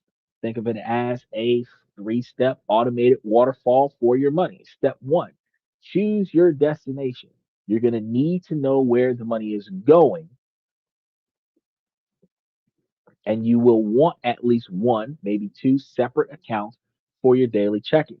Completely different locations that are not directly your sources of spending. Probably scenarios that doesn't actually have debit cards attached to them where you have to wire transfer them back and then pull it off of the card somewhere else. The harder it is to get to, the less likely you're going to spend it. You should be able to easily find it, but it should be difficult to access. Scenarios where you must go to the bank and withdraw the money out directly kind of situation. The money's not going anywhere. See what I'm saying? He says, why do you think You see all these ads that say what you spend will invest your change for you. Oh, what you don't spend will invest your change for you. I know there's some typos in there somewhere, Michael, but I understand what you're trying to say. The difference between what you spend and what you save will change your future based on what you're investing is typically what you were trying to get at there. I understand that. But the problem is that people they save money first. So the average broke person responsibly puts their money on their bills first, some of the time. And then they sit on whatever's left just in case. That's their emergency fund, is whatever's left over from their paycheck. If they don't have an emergency, it is their party money. That's why they stay broke. If the money lasts until their next paycheck, it is extra money. They don't invest it. What we're going to do here is if you can predict the quantity of money that you're not going to need, it is taken before you get to spend it so that it is not there. And if it is taken to a different location where while you know where it went, you have hell and damnation to get to it. If you want to impulse buy, you're going to determine to yourself that it is not worth going after that money. Say, for example, we were talking about investing in gold. And then I said, well, if you have a family emergency and you need to go spend money on something right now, you would have to sell the gold, which might take a few days to a couple of weeks. And then the money's got to clear. And then when the money clears, you got to deposit it into the bank. And then it's going to be 2 to 3 days for it to be deposited into the bank, depending on how much it is. It might be 5 to 7 days. And that means it might take you 2 to 3 weeks to get your money if you invested in gold. Now, if you wanted to impulse buy and you had $20,000 worth of gold, and you're looking at something that might cost like $1,000, 6 payments of $300 or $500, whatever, and you think to yourself, "Fuck, the time it would take for me to sell," and they're doing like a clearance sale on it or whatever, and buy now, buy in the next 12 hours, but it's going to take you 3 weeks to get your money. Yeah, you're not going to make that purchase. You're not going to get rid of your stock option in order to make that purchase because the purchase ain't going to be there by the time the money clears. By moving your money outside of your immediate reach, you know where it is, you can see it, but you actually can't act on it. That prevents you from messing with that particular account for an impulse purchase. It doesn't stop you from cleaning that account out for an emergency, but it will stop you from wasting your money on unnecessary spending because if you have to go through the trouble of taking 3 weeks to get the money, it better be damn important. So as we talked about on Tuesday, um, a high interest savings account. This is going to be for your emergency fund and short term goals like down payments on stuff. It's best if this is at a different bank than your primary checking account, and a little friction here is going to make it harder to raid for non emergencies. Okay. An investment account. This is for long term wealth building, like a Roth IRA or a simple brokerage account for low cost index funds, like the Stash app that allows you to invest in stocks and bonds and ETFs that pay dividends on a monthly basis. Do a robo advisors that are great for simple options in this particular situation. And that will help you with not only taking your money and putting it somewhere else, it'll also um, do some micro trading for you so that you don't have to worry about losing any of your money. Your money will be, for the most part, where you can access it on those portfolios and platforms. Now, step two, you want to calculate your freedom contribution. This is where that ghost expense audit became your superpower. You want to look at your list of canceled subscriptions and add up the monthly total because this is the money you were spending regardless. Let's say it was $85. Now, think about other mindless spending. Maybe you drop $100 a month on lunches at work. If you pack the lunch 3 days a week, you could easily save $60. Add that to your 85. Now you found $145 a month. This isn't new money. It's the money that you were already spending on things that didn't really matter. Step three, build an automated waterfall. This is the core of the anti budget. You're going to set up an automatic transfer that triggers the day you get paid. Log into your payroll provider or your bank, and you want to set up a reoccurring automatic transfer from your checking account to your savings account and investments accounts. Using our $145 example, you could set up one automatically transfer uh, the $75 of your high yield savings account and $70 to your investment account. So out of the 145, you would move $75 to your high interest savings account and $70 to your stock portfolio. If you schedule this to happen on your payday, this is going to be the key. The money for your future gets paid before you can go and pay Amazon or DoorDash. Pay yourself first. He said, if society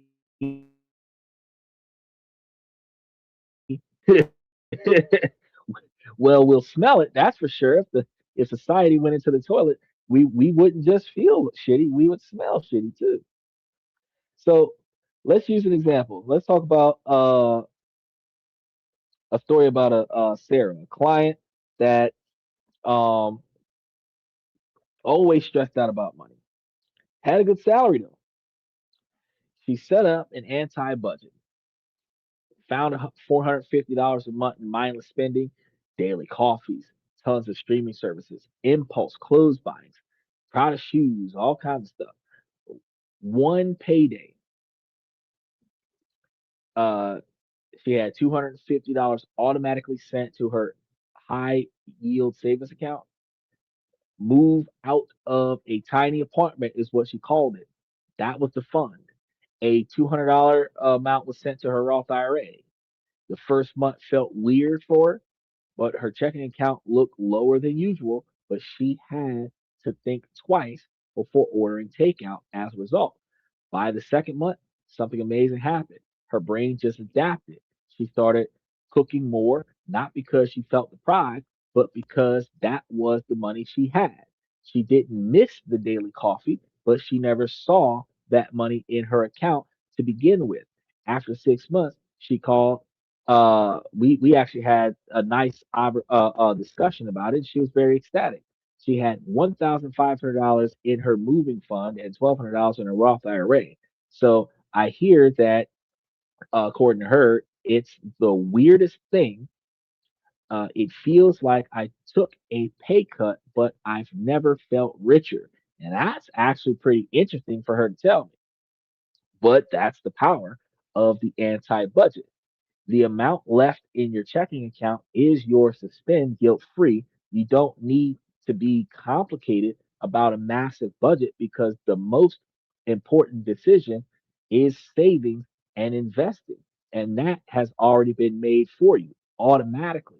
I've actually calculated that technically, if you have the capabilities of pulling between $500 a month and 1,000 or to $1,500 a month, putting that into a high interest stock portfolio, that you could find yourself well over a few $100,000 in 10 years. Where if you were living off the principal, that same 16, 17% interest would be paying you almost 25 or $30,000. Now, for some individuals who are living in places like Minnesota and California and New York, that $30,000 might not be enough. But there's a lot of states around the United States where that $30,000 will cover the whole bottom line of your standard of living. That's not entertainment, but like Michael said, she's debt free now. Always pay yourself. Good job, Sarah. You're right. So, why do we really make impulse purchases? It's rarely about the thing itself. It's about the feeling and the hunt. It's that brief but powerful rush of dopamine that our brain gets when we discover something new and exciting. Online shopping, with its endless novelty, is like a dopamine slot machine. So you scroll, you get a little hit, you add to the cart, you get another little hit, you buy a big hit. The problem is that feeling disappears quite fast, and it's often followed by a lot of regret. Is that I got stuck running a warehouse and can't have an earbud in today. Just here to drop in my light, and I will catch this episode later. Peace. And I appreciate you coming through, Stephen. I still got that information I'm gonna send to you. So just stay tuned whenever you can get a chance to watch it. That's one of the best parts about this show is that you can get it when you have time for it because it's always going to be here. We're not going to put up a show and then delete it. We're going to have the show stay up there. They're never coming down. It, you just got to get it up there. So trying to fight the biological urges with willpower is like trying to hold your breath forever. Eventually, you have to breathe.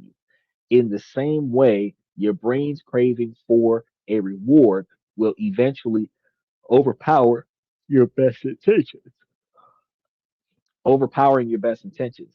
The dopamine decay or the dopamine decoy method isn't about fighting this urge, it's about satisfying it with a healthier uh financially productive alternative. So we're giving you a financially productive alternative. So we're going to give your brain the novelty it craves without the financial hangover. Now, this hack solves that feeling of being bored, stressed, or tired that leads you to open a shopping app to just look, right? Window shopping. You're not looking for anything specific. You're seeking stimulation, an escape that just looking is the gateway drug to a $200 cart full of stuff that you actually don't need, which makes it convenient. That's right. Oh, yeah, this podcast is very convenient because y'all be able to come and find it and watch us later. Now, the solution is to create a pre planned dopamine decoy, an activity that you can turn to that provides a similar reward loop without the cost. The key is that it has to be just as easy as accessible shopping apps.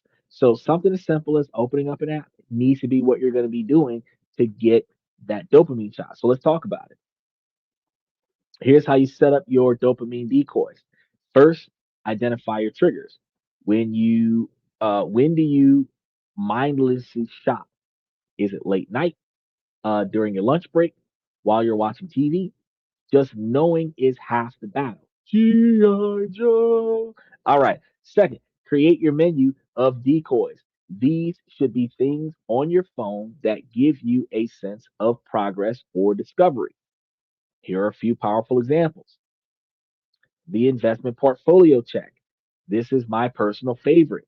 Instead of opening Amazon, open your investment app. Look at your portfolio growth. Work on your dividend rotation strategy. Seeing that your money is making more money for you.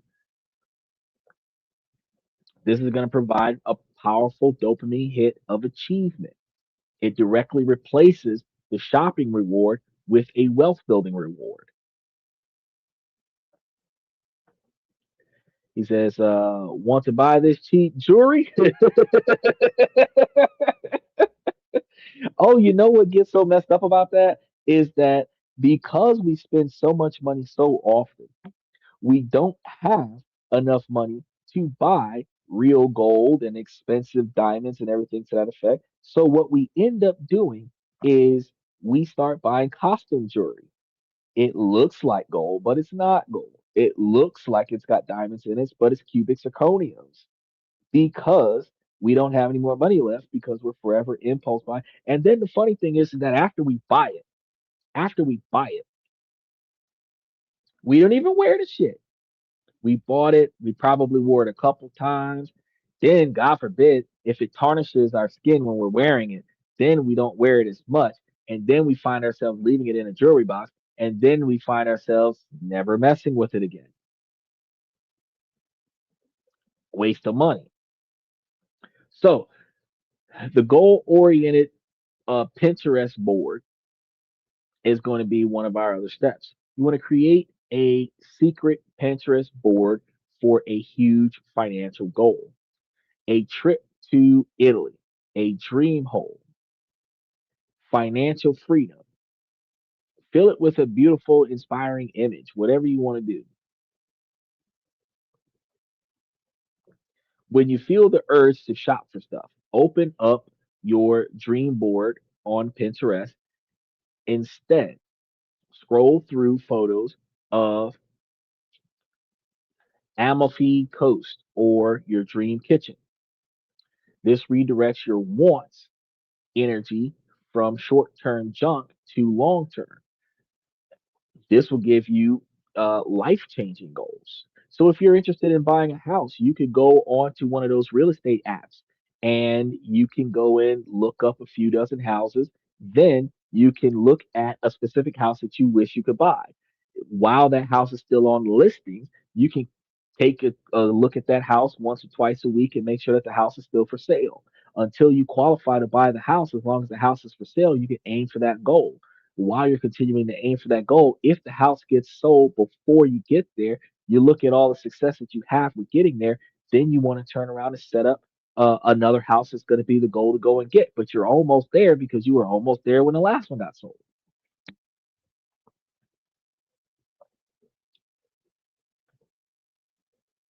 He said, where do you think the term junk drawer come from? And then I buy it dirt cheap and resell it to the next fool. So he got a drawer full of junk and he just waiting for somebody to look at that junk so he could be like, "You want it? I'll sell it." And since you didn't really use it, it looks brand new, so you're gonna sell it as if it's brand new. And it's new to them, so their dopamine hit happens because they bought it from you, and your dopamine hit happens because you sold it. You get two dopamine hits, one for buying it, one for impulse buying, and then one for impulse selling. That's a good skill set. Now, this wish list form, this is going to be another one, and almost everyone online has a wish list or a save for later feature. Every um app that you go to, everything that sells something has either a wish list or a save for later feature. Even YouTube Music has a save for later setting. So you want to use this as your decoy. When you see something you think you want, your new rule is that you can't put it in the cart. You have to put it on a wish list. Saving the item gives you a little dopamine hit, satisfying the urge to get it without spending money. And that's one of the things that I do with my Temu app. I will grab a bunch of stuff and I'll just throw it in the cart, but I won't buy it. Not that day. Then when I go back to the cart, I'll scroll through the things that are in the cart. And if those items are still for sale, whenever I decide that I want to go get them, I'll go back through it and then I'll see if I can afford to grab it that time.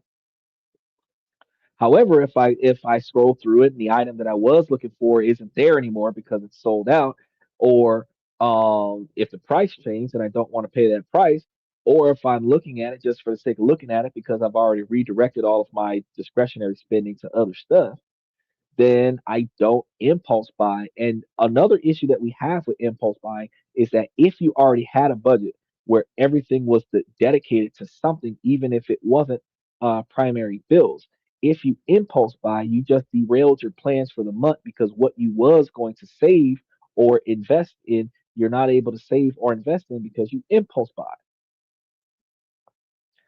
So you want to Use this method as the ideal farm.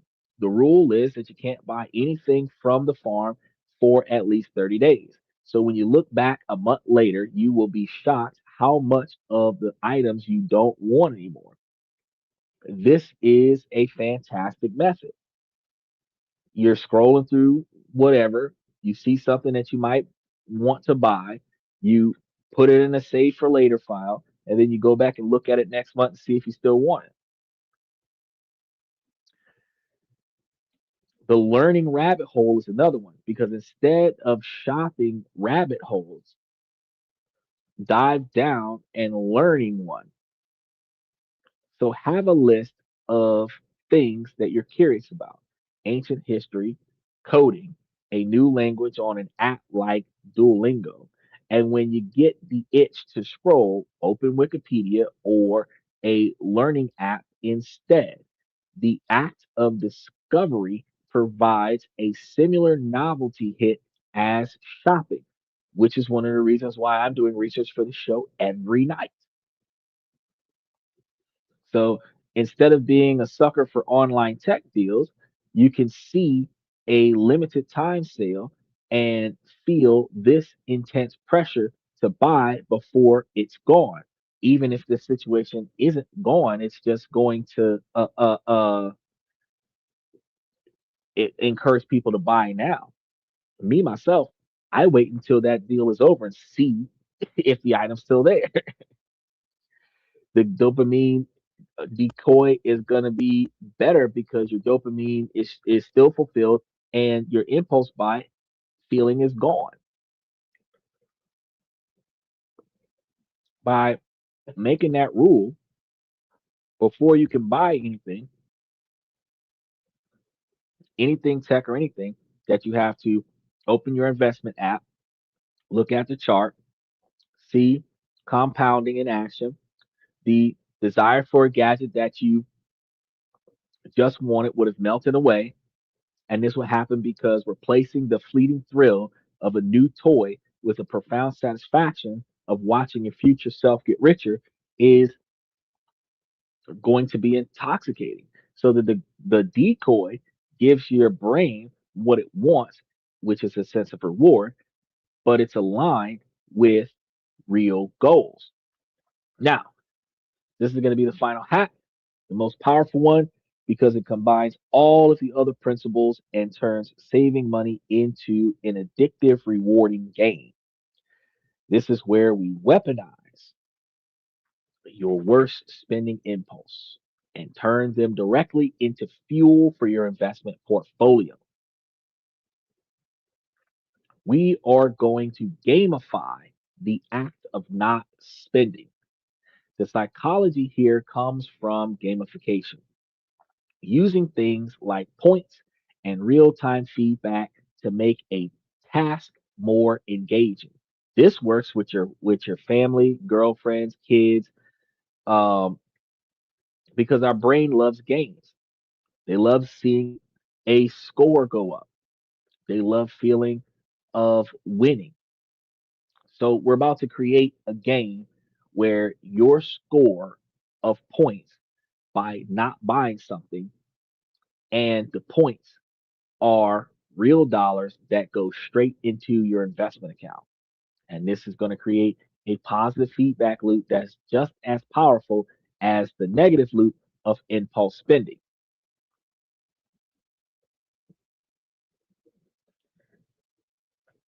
He said, I do need it or I do want it. Come on down, see Big Mike. He can get you, he can get it cheaper. It's not worth buying.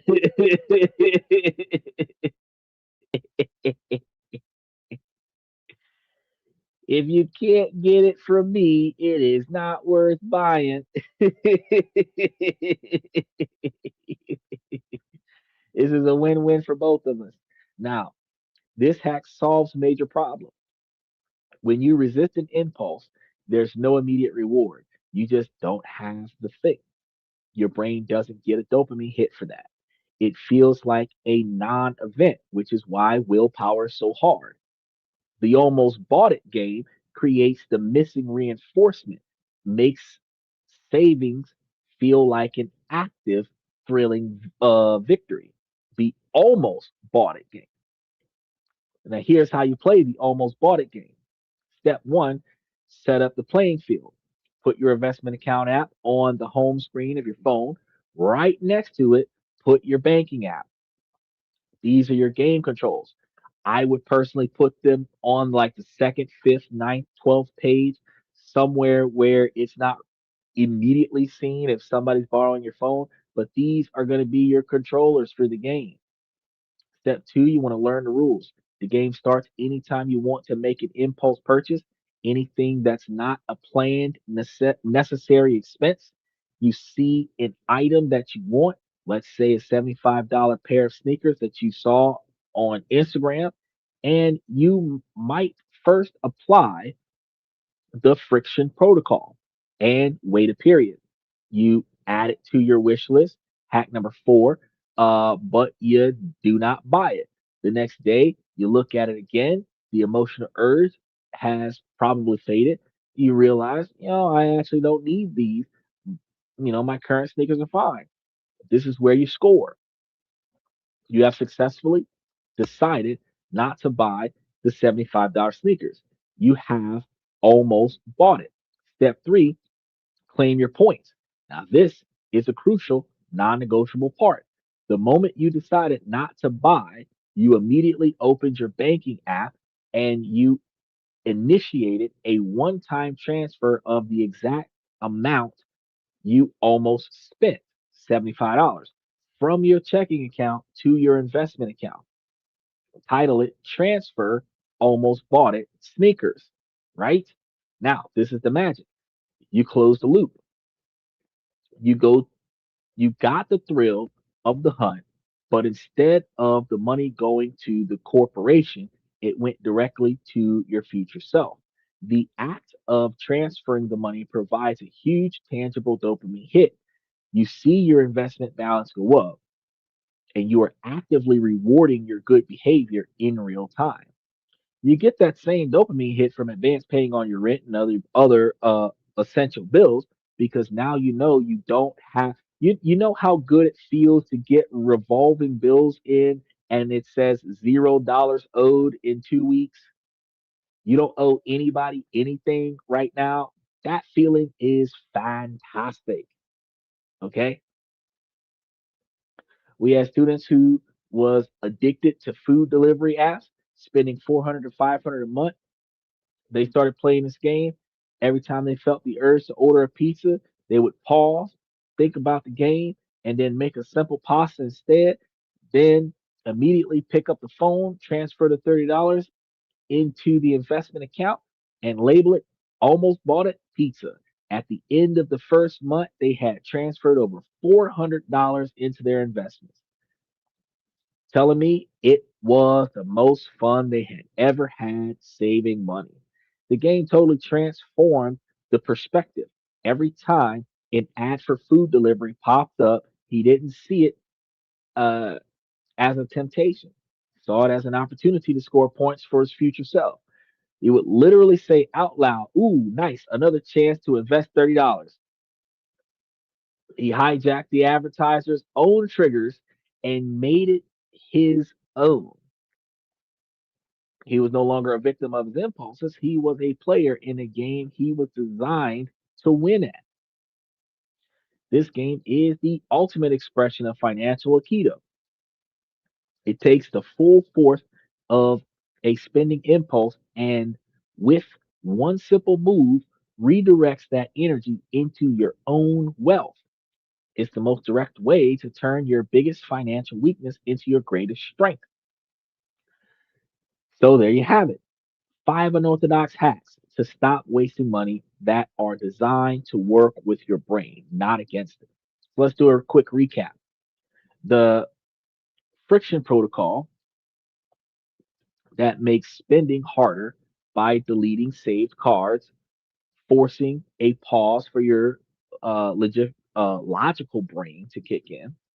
The ghost expense audit, which hunt down and cancel the invisible subscription silently draining your account. The anti budget system, which Automate your savings on payday so you build wealth without even trying. Dopamine decay, where you satisfy your brain's craving for novelty by checking your investment or a goal board instead of shopping apps. The almost bought it game, which gamifies savings by immediately investing the money that you almost spent, turning every resisted impulse into a win. See the theme here? Not one of these relies on willpower. They are all about creating systems of friction, automation, and psychological redirection. They acknowledge that we're human and the modern world is designed to make us spend. Instead of trying to be a perfect robotic budgeter, you can be the clever architect of your own financial world. You can build a system where saving is easy, automatic, and even fun. You can turn impulse buys into automatic investments and build real wealth without the usual pain and guilt. Your first self is going to thank you. Well, your future self will definitely thank you if your first self didn't thank you. Because I think myself, never really. I actually realized that I'm doing a good job. And the first time I'm telling myself that this year. So yeah, I'm doing a pretty good job. I get this shit under control. But now I want to hear from you guys. What is the most unorthodox or weirdest way that you found a way to save money? Share your best hacks in the comments because I read every single one of them. And the best ideas always come from this community. And if you want to get deeper on automating your investments, you want to check out the next videos that we have uh, on the show because we're actually going to be covering more about these uh, later this week and sometime next week. Now, look at that 2 hours and 30 minutes. Whew. We covered a lot of stuff. I really appreciate you guys hanging out with me. Before we go, I want to say, ladies, as long as the situation doesn't make sense, I'm going to keep asking you, ladies, to make it make sense. So, ladies, please make it make sense. Fellas, I provide you guys with information to help y'all become higher valued men, not only through your income, but also by your decision making.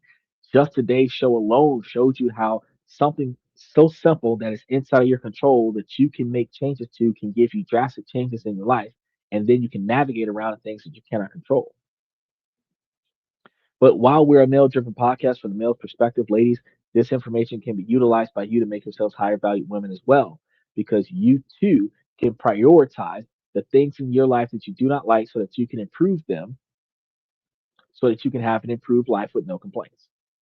Now, we've got a lot of stuff coming up for the rest of the week, and I still got to get the stuff together for Steven. So I'm going to be trying to head out now so that I can go ahead and get some of that stuff together. Because hopefully by Saturday evening, I got him with all the information that he needs, and then all the information that's going to be in the membership for the rest of you guys. So I want to thank you guys for coming to the show. I want to appreciate for those of you that are watching me from Twitter and Twitch. Um, I'm your host, Xander, where we talk about this, that, and everything in between. And then I'll see you guys tomorrow night.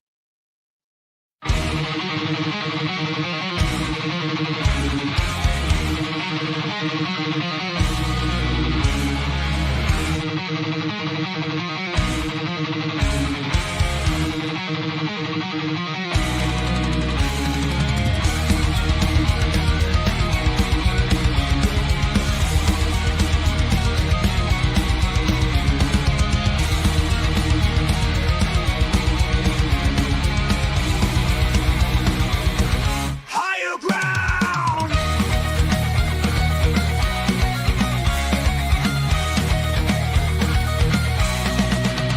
Used to chase validation, now I validate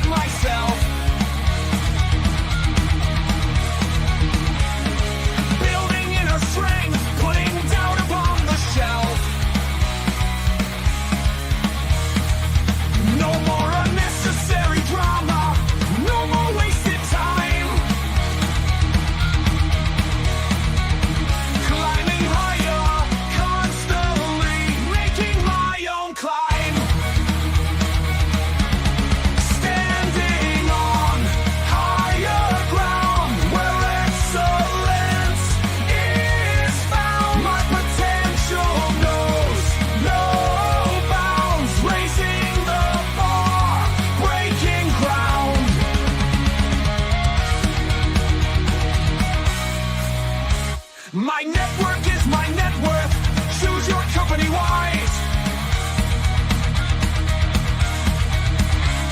Surround yourself with eagles, not with sheep in disguise.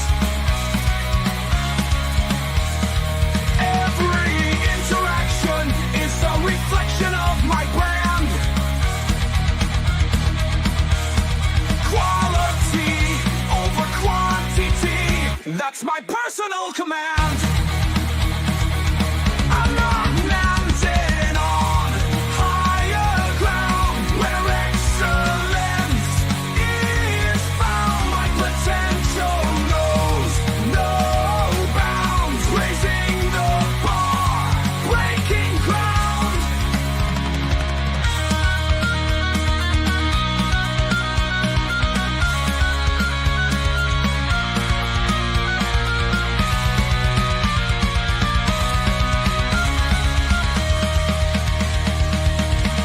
I'm not just living, I'm manifesting my vision, cutting through limitations with surgical precision.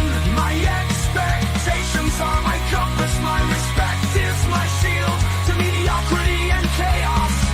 I will never